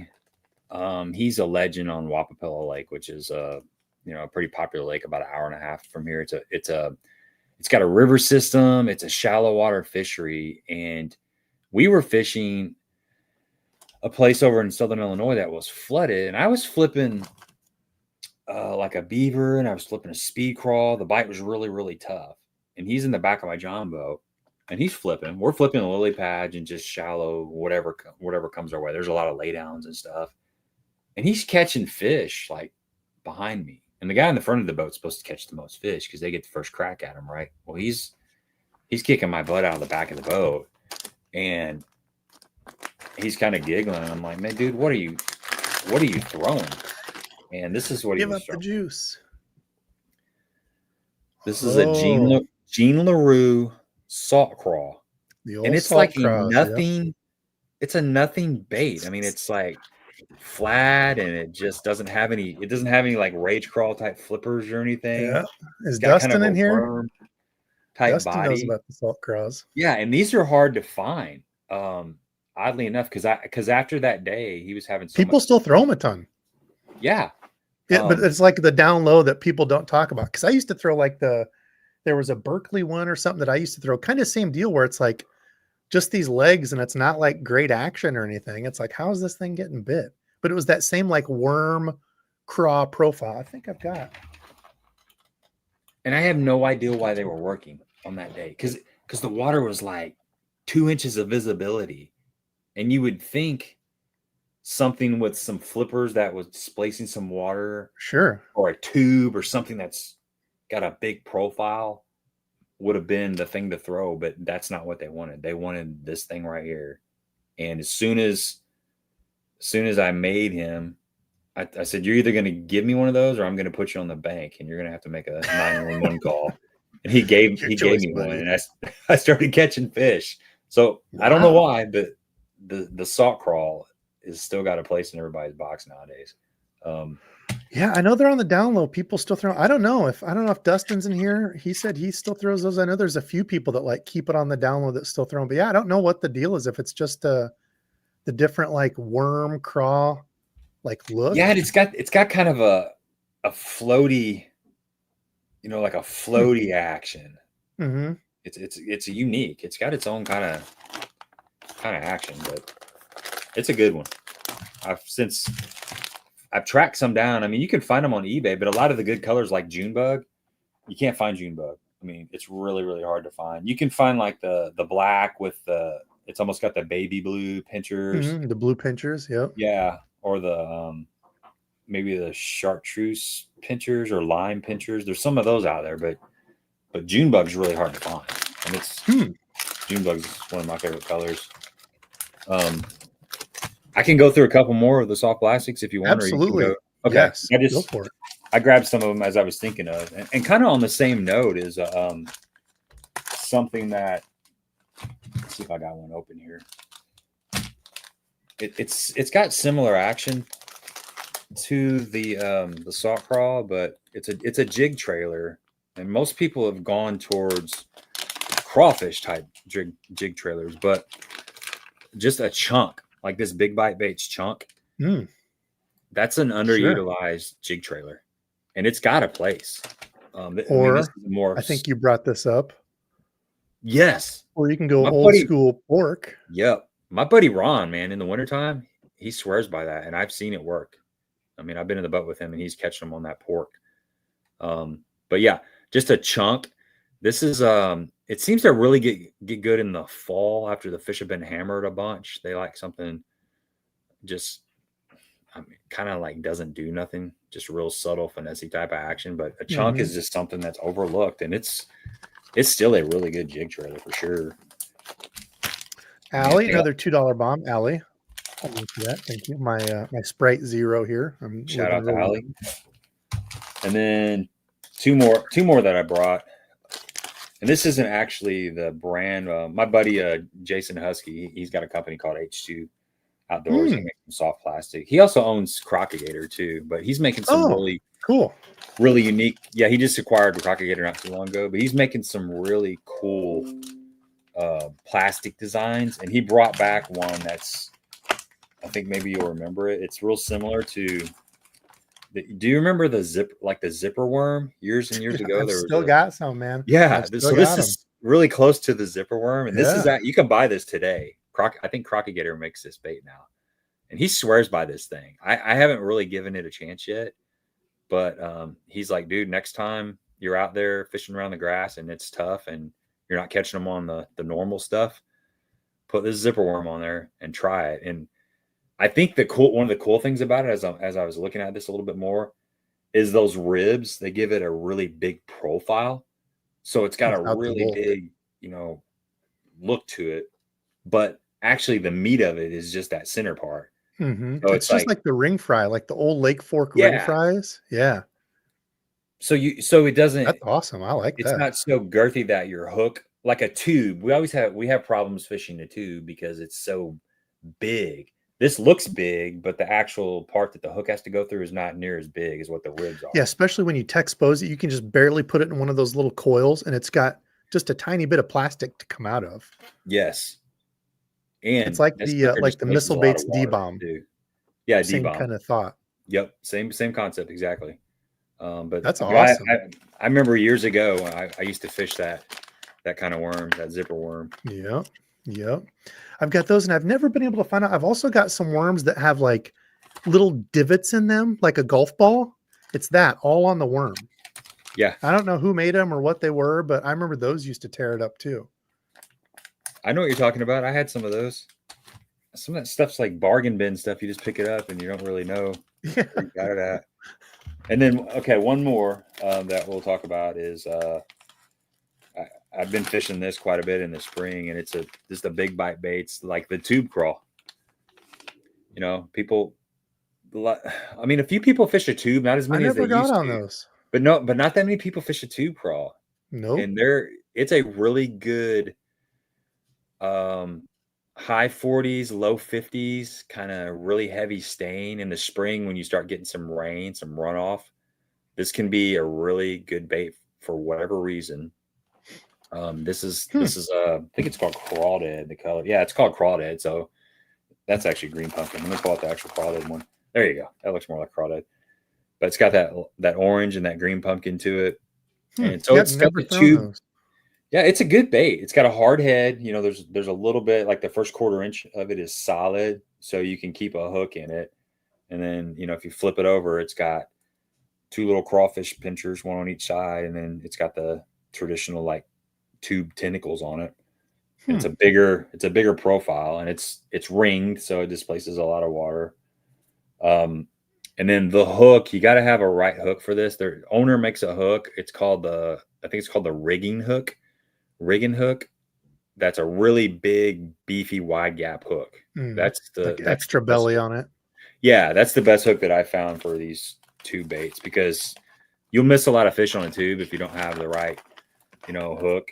And you can slit them too. Some people they'll cut a slit right here to encourage the hook to slide forward, and you get a hook penetration a little bit better. There's a couple little hacks you can do to tubes. One is not go so far up towards the eye when you're rigging it. Just let it hang back right on the bend. Bill Lowen is one of the best tube fishermen out there, and if you start getting into tubes and you want to learn how to fish them properly, he's got several videos that just kind of tell you what to look for and how to rig up a tube to get more bites and lose less fish. But yeah, I've been messing with that's definitely one I'm going to throw more this year, is the stupid tube, because I kind of on and off. There's some people that say they throw it a ton. But I threw it more at the end of last year. I've already had a good day on it this year, but I want to keep tinkering with that and throwing that more, because it's got a different look when it's not like a Texas rig that just goes straight down.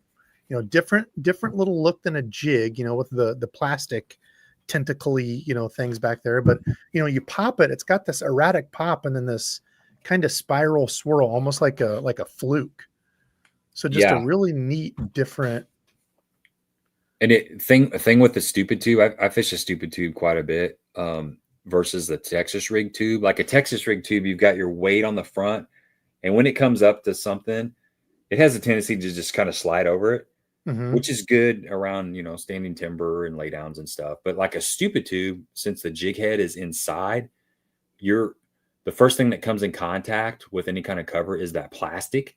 So it will actually kind of grab, and there's like a tension before it releases. And I think it encourages it to kind of stand up, which looks kind of like a crawfish doing this, or a bluegill kind of nose down feeding.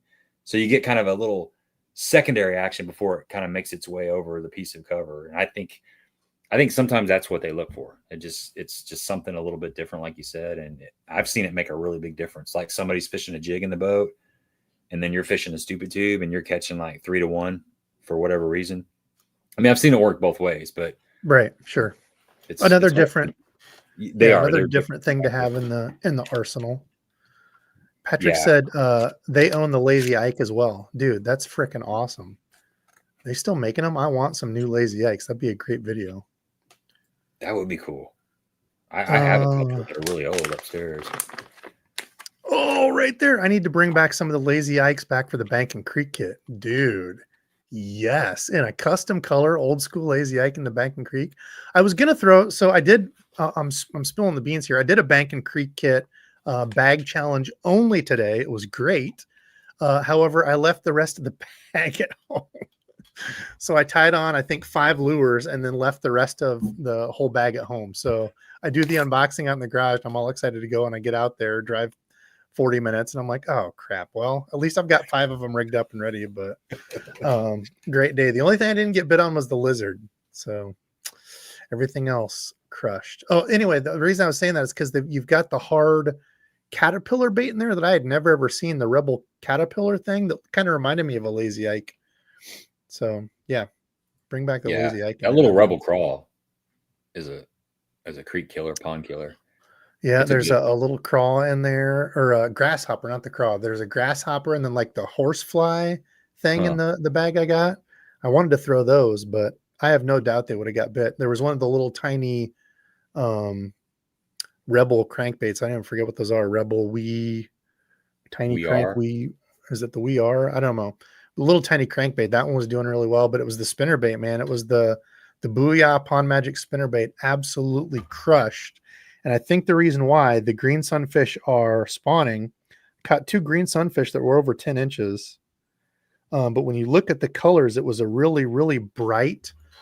Look at that. Look at those green sunfish, dude. The colors of them, blue and orange. That's not doctored up. That's the picture.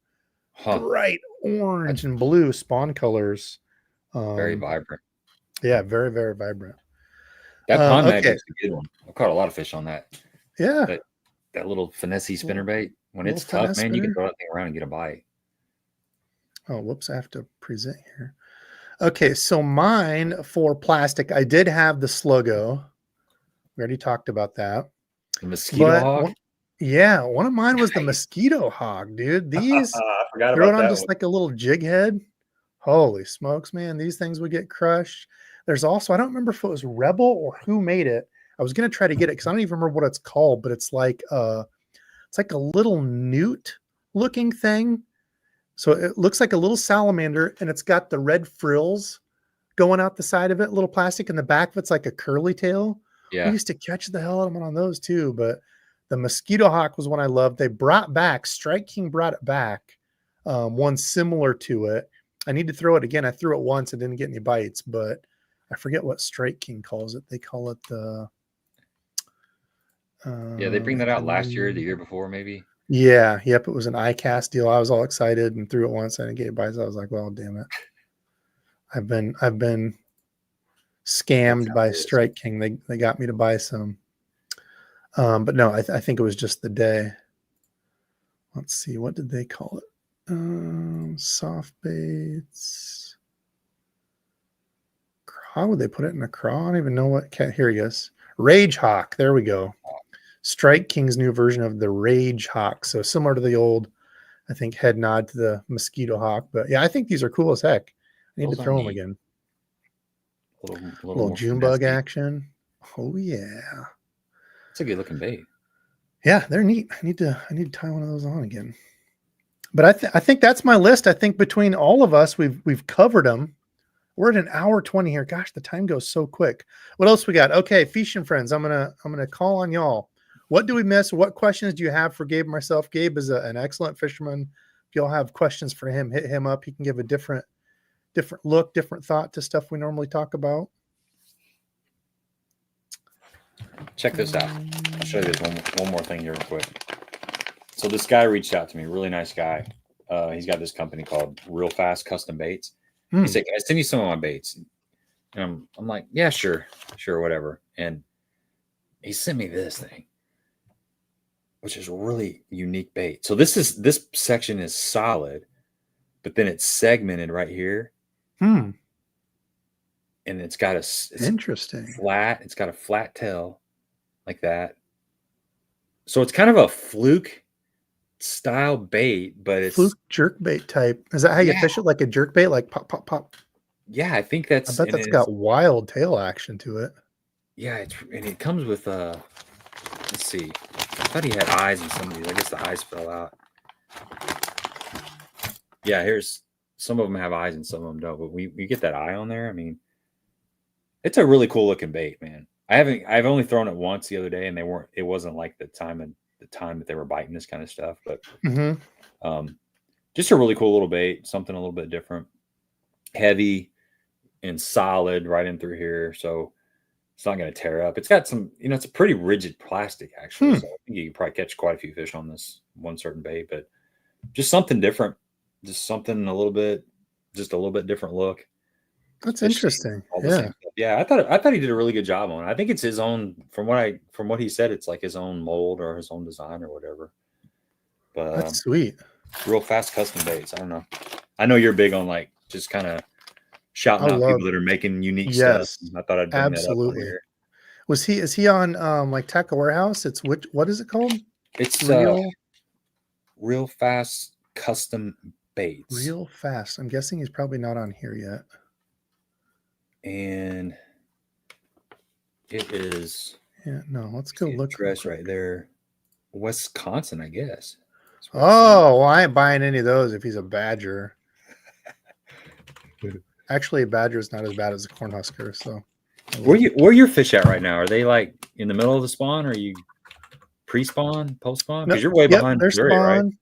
Yeah, they're on beds. I'm sure some have already spawned. So usually for like the beginning to like kind of mid-May is what I always like consider spawnish around here. But yeah, they were on. I caught some on beds last weekend, throwing a frog out in the middle of the grass. They'll make those little holes, and saw a bunch of them on beds. So yeah, they're doing the thing the next couple weeks here. I always feel like the beginning of June is like insane topwater season.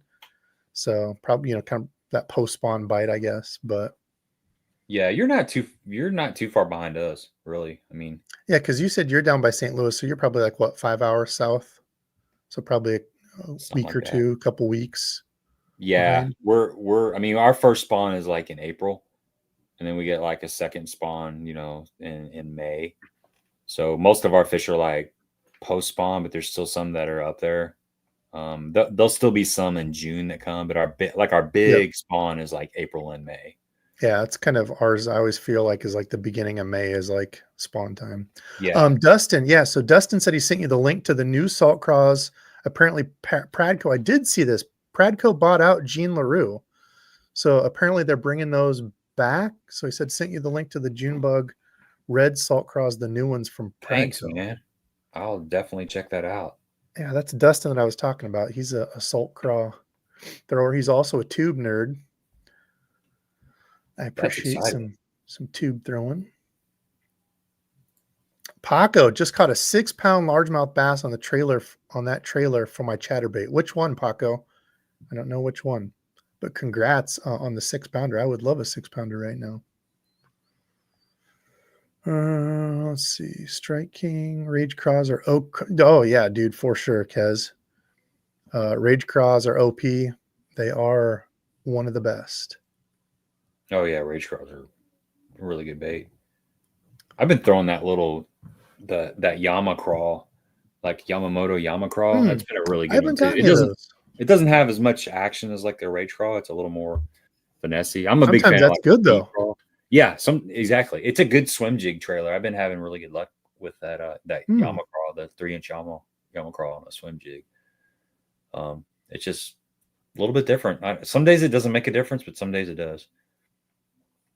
Oh, the Owner Jungle Wide Gap. Maybe that's the one you were throwing. Yeah, I think I do have a couple packs of those. I'd have to go look. Yeah. Banjo minnow, Those actually skitter work. lizard. Those work, man. The banjo minnow works. Dude, I never caught anything on those. I got the lunker hunt spider, and I don't know.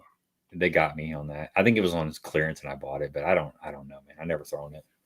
It just looks cool. Yeah, I bought a couple too back then, and they're awful. It's a running joke on my channel that the spider Have is you ever thrown amazing. Oh yeah, I had like 2 fish bite the legs off in like 4 casts, and I'm like, this thing is trash. Yeah, So that's kind of what I thought. Give me It's just my kind of regular on your frog. shelf. It looks cool. Yeah, it looks neat in the water. It looks like a spider seen across. So I'm sure it catches, but I'm 100% confident in a frog, so I would just rather fish a frog all day. Helicopter lure. Oh, Patrick. So that's why we don't make that catter crawler anymore. It was a bring back for the kit. I see. Yeah, I was really wanting to try that because it's essentially, from what I looked at, it's like a hard wacky rig because it's like this slow sinking hard. It's like a caterpillar, like in half. Well, here I can bring up on the site. Has it got treble hooks on it? Mm-hmm. Yeah. Okay. So if we go over to LureNet, what the hell?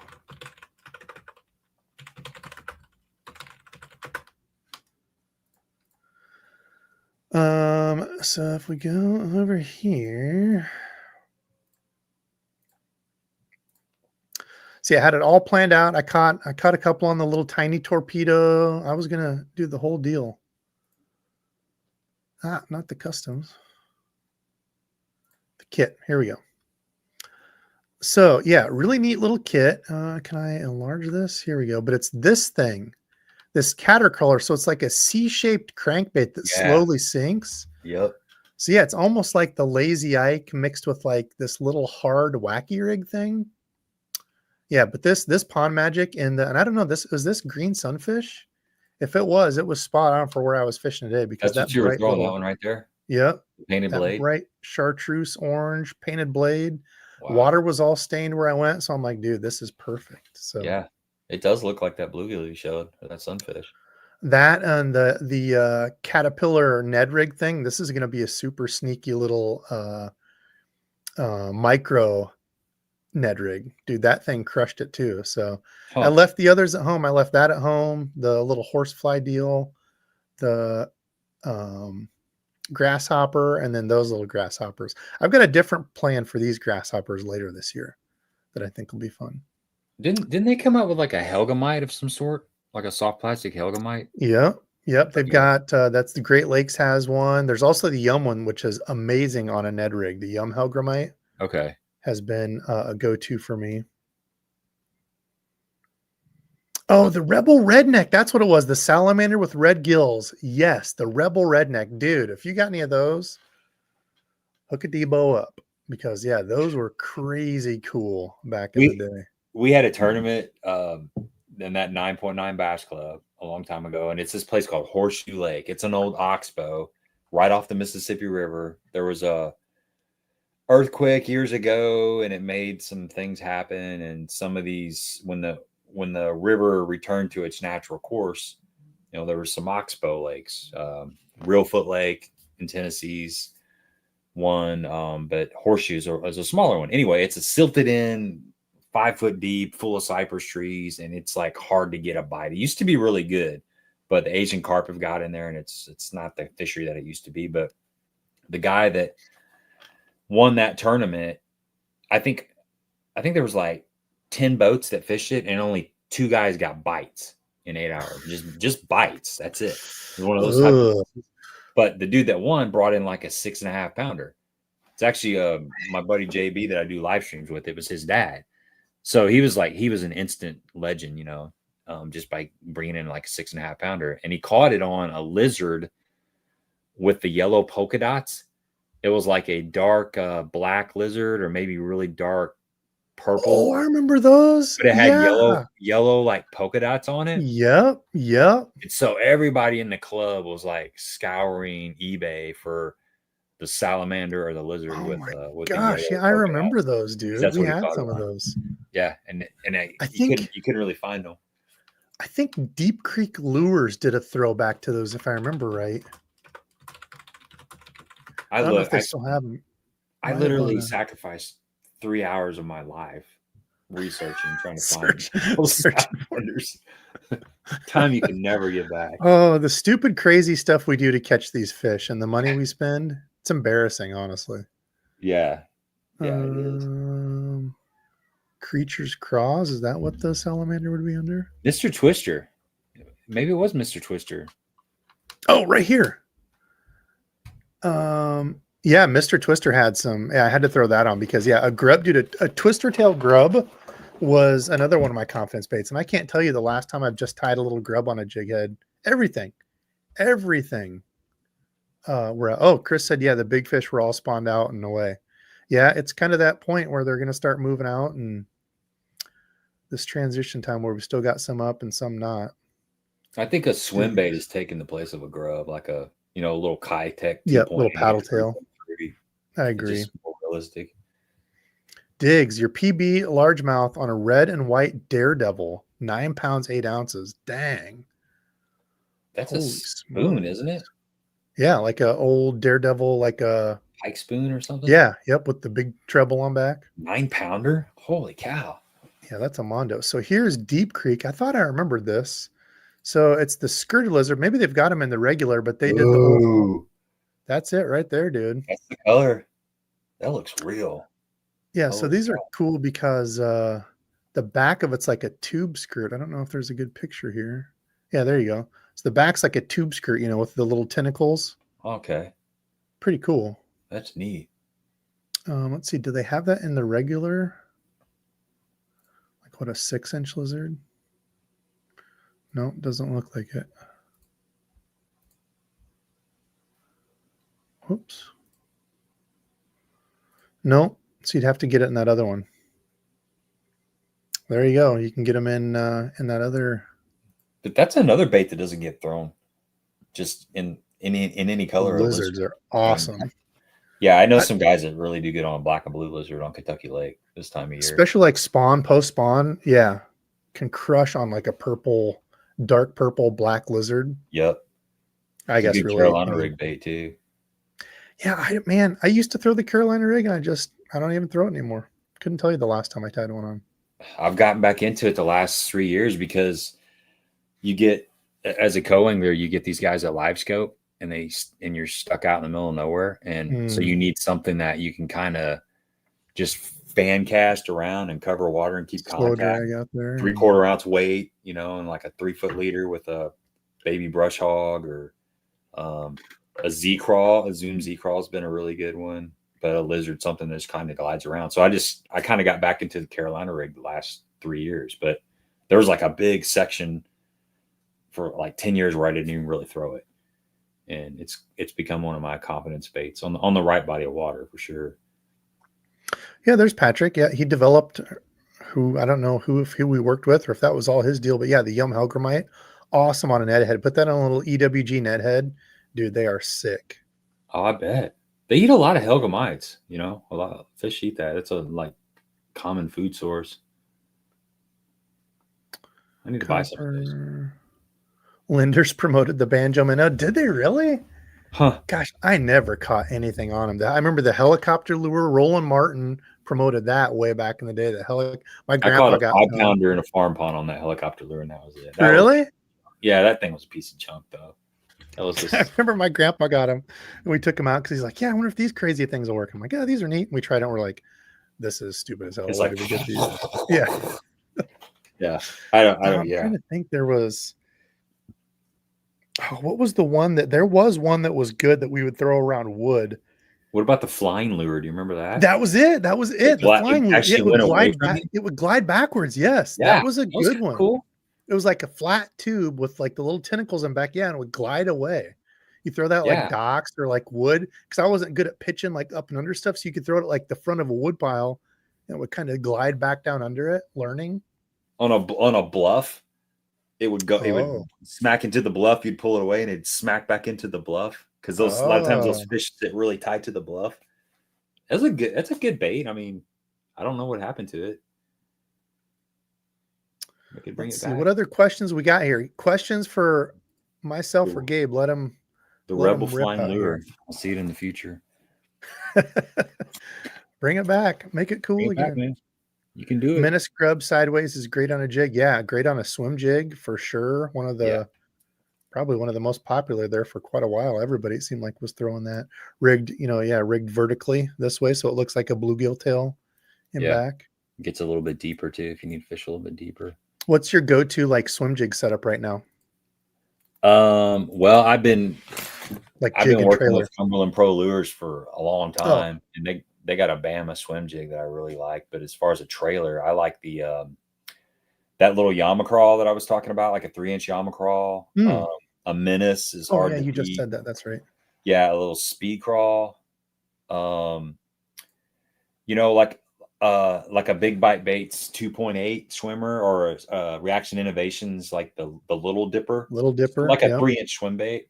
Sure. Is a really good one. But a lot of times it's like a crawl most of the time for me. What about you? What's some of your go-tos? Oh, for sure. Yeah, the Little Dipper. Yeah, Reaction Innovations, company that like never gets talked about, I think. Which they're a weird company. Like I messaged them a couple times, tried to get them on a live, wouldn't even respond back to me.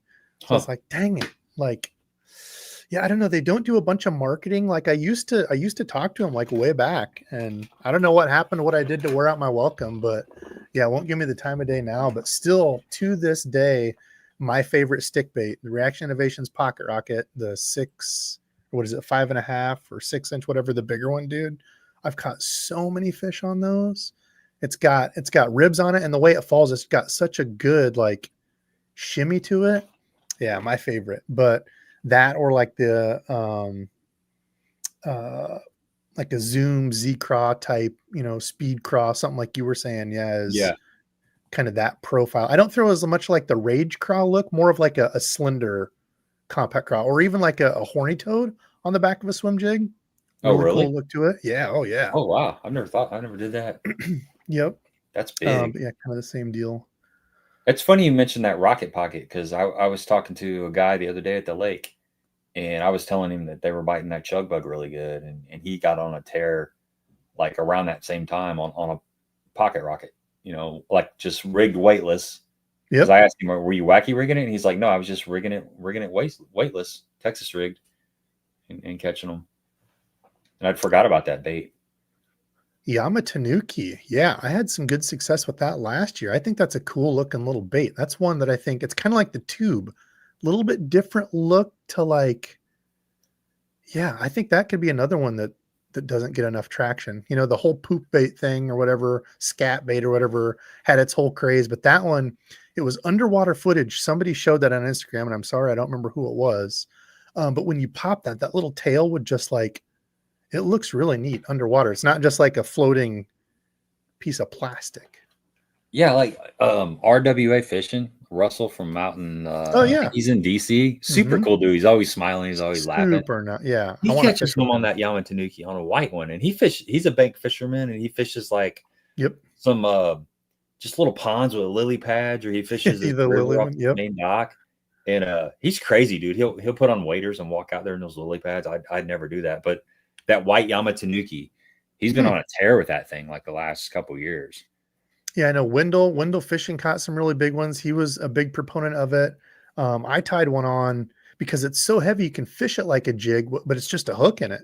So you don't need extra weight. You don't need, because I think they're like 6/8, 5/8 of an ounce, something like that. Like they're heavy for just it's a lot of plastic. Piece of plastic. We were fishing it when it was cold because I was like, yeah, something like a do nothing would be good. I'll try this. And it was great. We ended up getting blown off the lake. It was like 30-some mile an hour winds, but I wish we could have kept fishing because just bouncing that around in the riprap was a really cool do nothing look to it. So yeah, multiple people here saying the Yama Tanuki works. His fire. There's another one, Bassmeister. I need to fish it a little more. Blind Eye is going to do a poop bait challenge against all of them this year. Which is the best poop? How about the dice baits? Have you got into the dice bait craze at all, Gabe? No, man, I haven't. I mean, I've heard some good stuff about them from some sneaky folks that don't talk a lot about that kind of stuff. I think it's just super niche, maybe. I mean, it's like next level poop bait. It looks even dumber than a poop bait to me. It just it's so small. I don't know. I haven't ordered any. I never got. I almost feel like I've gotten duped if I would order some, but I know they work in the right situation. I don't exactly know why, but I know they do. Sometimes it's because it's so weird that they've never seen it and they just go up there and grab it. Such a weird look to it. It's like, oh yeah, I'm going to eat that. Yeah. They can't be conditioned to it because they've never seen the damn thing. So yeah. Yeah, that's one I made some of my own. Adam over at SDG Lures, Custom Lures, sent me a little gift pack to make my own. I forget where I put that when I was moving stuff, but yeah, you take, just people have been cutting Senkos, like cut little pieces of Senko off and, shove skirting through it and make your own. So it's something I want to try. I think on like a little weighted wacky hook could look pretty neat. So I don't know. Yeah. Like the core tackle hook or yeah, any sort of little weighted wacky hook. Yeah. I think you could So you haven't thrown it yet? Power fishing. No. Made some, but I haven't fished them. What else we got for questions? What all you got? There was a lot of Yamatanuki love. Dave, it says it's the shite compared to the depth scat. See what he did there? It's the shite. It's the shite of poop baits. What hook were you using? Just like a big 5/0 hook, or? I was using one of those screw locks. I think it might have been one of those Owner Jungle or a Hayabusa one, but it's got an extra big belly, and I actually slit the Yamatanuki toward the back of it to hopefully give it just a little bit more deal. That's what I do with my my stupid tubes too. And I've noticed a much better hookup ratio. If you cut the bottom of the tube so the hook only has to go through the top part of it. Yeah. I've noticed a much better hookup ratio. So okay. Yeah. Huh. Yeah, because that's a big that Yamatanuki, that's a lot of, even though it's got a slit in it, I think, it's got a natural, just a little one, yeah, for the hook there. I actually cut the plastic in half. I don't know if it made any difference, but okay. Do that on like swim baits and stuff too. When I've got a bigger one, I'll slit down the belly with a knife. But it might not make any damn difference. I know it does. I'm a firm believer that it does. It makes total sense. Gabe, what inspired you to start fishing? Have you fished all your life, or were you a late fishing bloomer? Wow, that's a cool question. I got to let me pull this photo. There's a picture down off the wall.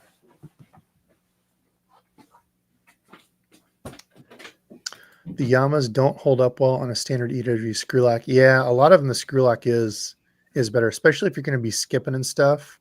That screw lock is a savior. So this is a rendition of an actual picture that was taken when I was however old I was, like 5, 4. And this is there was 3 pay lakes. You'd pay like $2 to fish in them years and years ago. And that was me with a cane po. And so I started out when I was, knee high to a grasshopper with just a little cane pole and a fixed piece of string and a cork and a worm or whatever we could find for bait. My mom would take me, and then my great grandpa had access to a lot of farm ponds out in the country, and we would go and just catch whatever bit. We'd actually wade out in the farm ponds and catch catfish and bluegill and crappie. We'd dig worms. We'd catch crawfish. Oh yeah. Money was kind of hard to come by, so go out and seine for crawfish, and those was a bunch of fun. Dad and I used to do that. Yeah. Did you ever have that with the net? You'd unroll with the 2 sticks and you just scoop through. Oh yeah, that was a lot of fun. We'd catch grasshoppers, just go out in the hayfield and catch grasshoppers and stuff. But that's kind of where it all started at. I'd say my great grandpa got me the most interested in, and I remember as a kid, I could not wait until I turned 16 because I drove by as I'm riding with my mom or whoever, like every piece of water that I saw, I wanted to go explore it. I wanted to go Can I fishing. fish that? Can I fish that? Yeah, but I didn't have any means of other 40 than a years old bicycle. now. We're still asking out and we drive by stuff. Can I fish that? Yeah, exactly. So as soon as I turned 16, man, I was like all over the place, just driving. I'd get one of those gazetters. You know, you'd have a gazetter that was a map, it was a book with Oh, it had yeah. the counties, and it Yep. was like a Go to water, pickup very was on the detailed end. map system. Yeah, Yeah. and I'd follow like the Whitewater River is a river around this. I'd follow the Whitewater River and I'd find every like access point. And so Sunday I would figure out, next Sunday I'm going to go to this access point, and that's what I would do. I would work, and on Sunday I would go and I'd drive down this little gravel county road, and I'd park, and I would explore a couple miles upstream, a couple miles downstream, and I'd do that everywhere in my county. Over the course of a couple of years, I'd try all these different spots, and then I eventually got a boat, and here I am. But yeah, it started with just a cane pole and a bobber and a worm. I think it's so important to have somebody in your life that introduces you into stuff. I always think about people that go down the wrong path. These like notorious drug lords and stuff. Most of them are really smart people, and they could be doing anything. They could be like the CEO of Microsoft, or they could be in charge of, the Colombian drug cartel. It's just like whatever. There was a point in their time. Yeah, you can't hold that role being a big dummy for sure. Yeah, somebody grabbed them and steered them down that road. It could be good, it could be bad, it could be evil, it could be positive.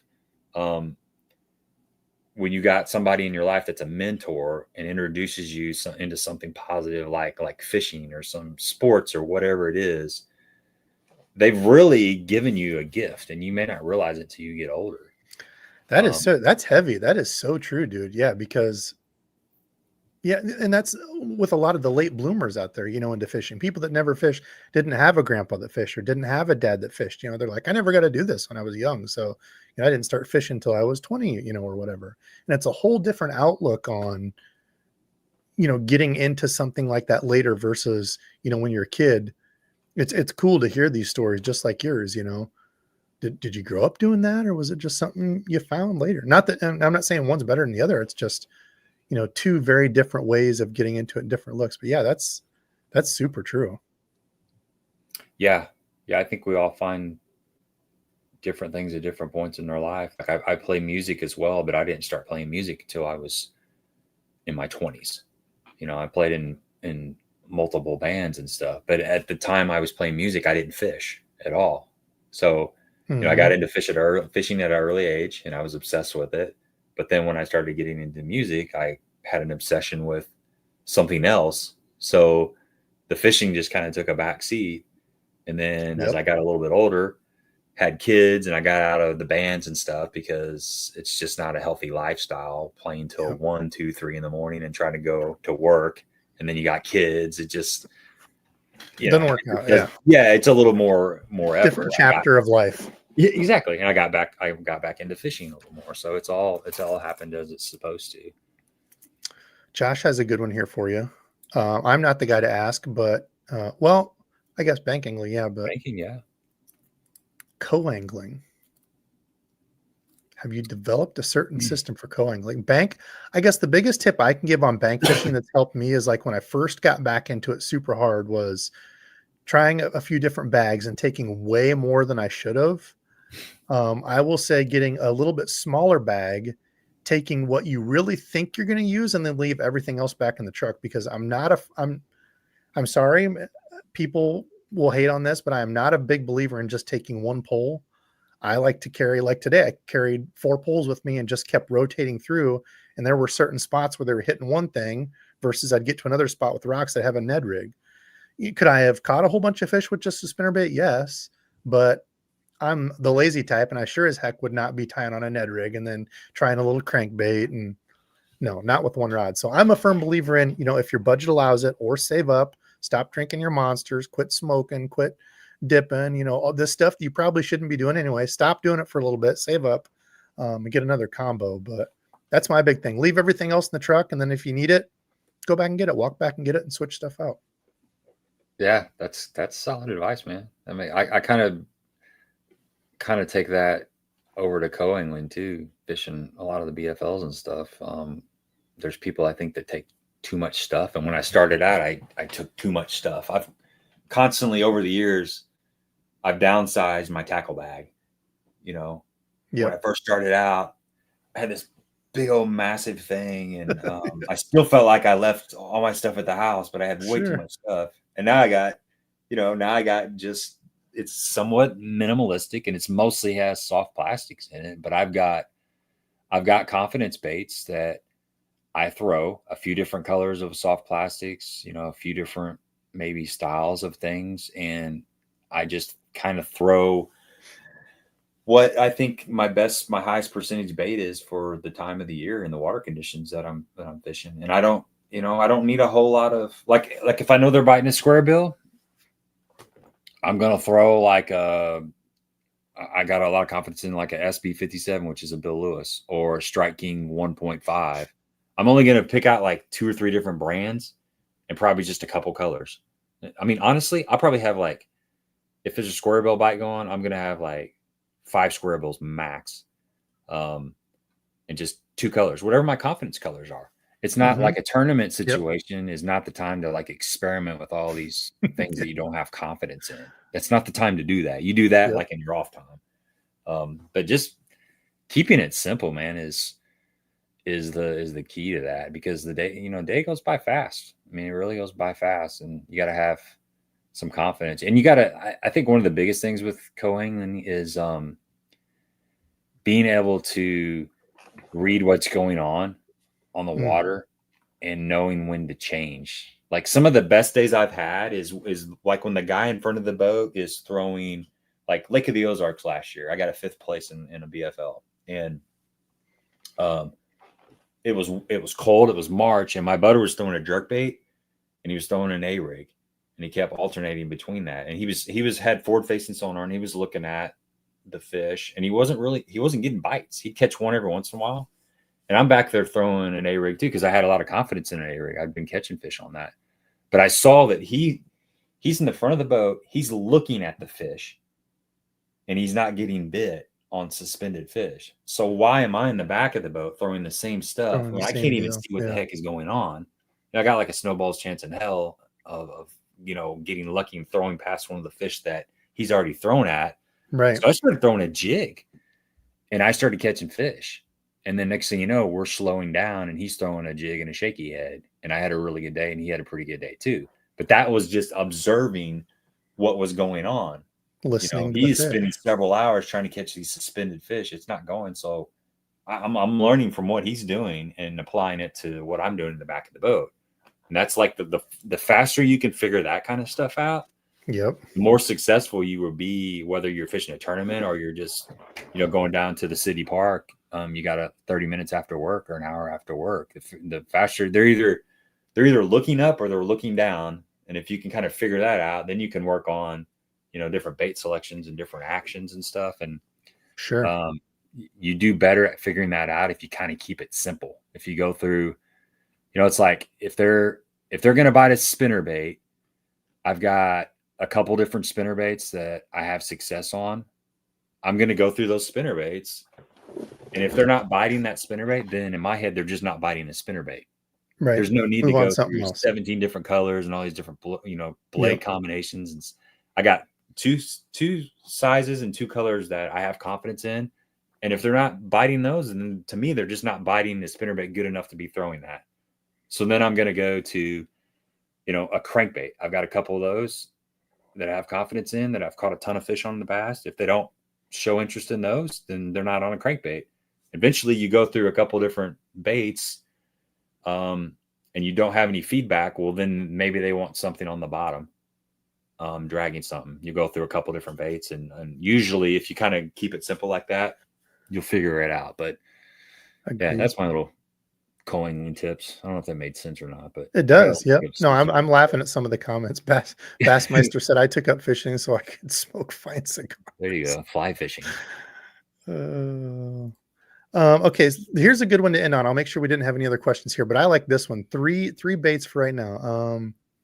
I'll take stuff and rotate, Johnny. Yep, that's exactly what I do. That's why I don't like getting locked in with just one combo. I know some people swear by it, and it's not like I'm trying to sell you gear. I don't give a damn what kind of gear you have, but having a few different things to rotate through, especially until you find a bite, like if you're not sure what the deal's going to be.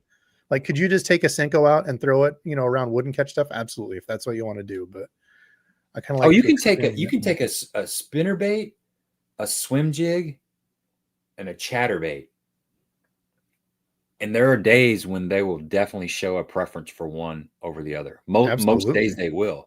But if you just tied a spinnerbait on, you only had one combo, and you just stayed with that, and you're like, oh, the fish ain't biting. I had a sucky day. They just weren't biting.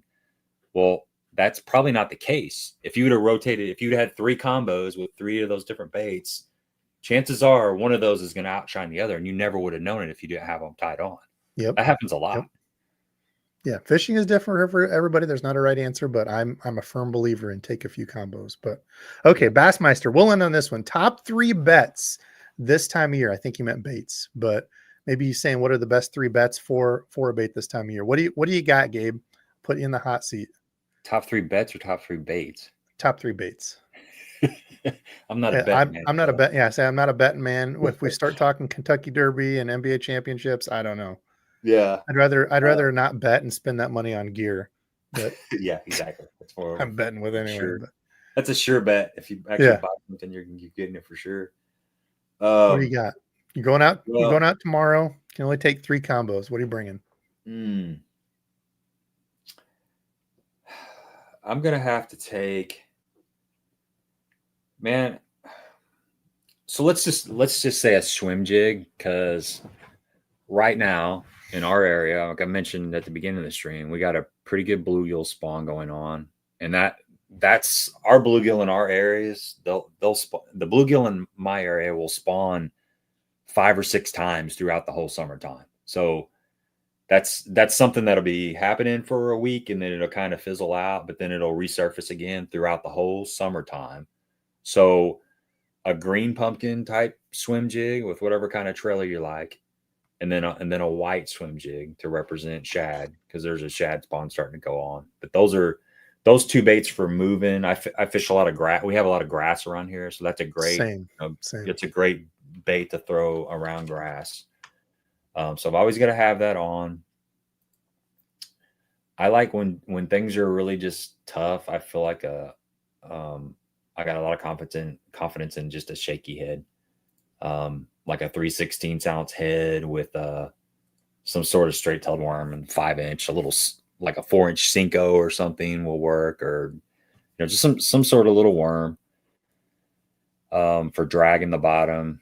It's hard to say 3. Jesus, I'm going like I need a jig now for sure for dragging around. I know.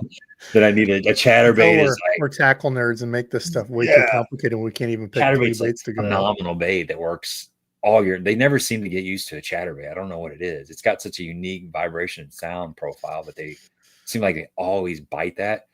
But I would probably say, so that's one on the bottom of shaky head, one that I can cover like the midsection and grass and stuff would be the swim jig. And then for top, I'll go with the topwater. I got to say a frog, some sort of a frog. Yes. Probably a black or a brown frog. I think I can get bit. That applies to any style of water. I mean, you can fish it around laydowns, docks, grass, whatever. So I'm going to go with that. Swim jig, shaky head, and a frog. But I got 15 that I would really like to have at all times. I'm not too far off. Yeah. So this year it's tough for me because it's like, is it going to be just the exact same thing you just said? Is it going to be spinnerbait, chatterbait, or swim jig based on where I'm going? That's like my moving search bait. If I'm around a bunch of standing timber and stuff and stained water, probably going to be a spinnerbait, right? Unless I get out there and it's like pretty calm, or is it, vegetation filled? I brought up this skirt because I know last live I was talking about what this skirt was, and I found it. I ordered like 5 packs of these, but I was throwing this. It's a 6 cents bluegill magic. I used it as a replacement skirt. I was throwing some of the Booyah Mobster swim jigs, and I was looking at my box, and all I had was the black and red one, and I have zero confidence in a black and red skirt on anything. I don't throw it. I don't know. I don't like it. But I had the jig and I was like, I kind of like the black and red head because it's got like the black head with like glitter and red eyes. So I threw this on the back of it. Dude, this skirt looks so cool in the water and sun. It's got like a blue highlight and like some of the strands are like clearish blue. I don't know. It looked good. Had a good day on it. I know we were talking about this. I said I was going to try to find it for people, but yeah, I think I'd have to say swim jig right now too, because some of our lakes or most of our lakes around here are so thick with grass already. Dude, it is crazy. So swim jig, frog, and I'm thinking for my third one, probably an EWG Ned rig, which is really close to what you said. It kind of blurs the line between a shaky head and kind of a little finesse jig deal, but you can throw that pretty much anywhere in the rocks. Riprap stuff doesn't get snagged too easily, but yeah, pretty close to what you said, man. So what'd you have? You had the Ned rig, the swim jig, and what was the other one? I missed that one. Frog.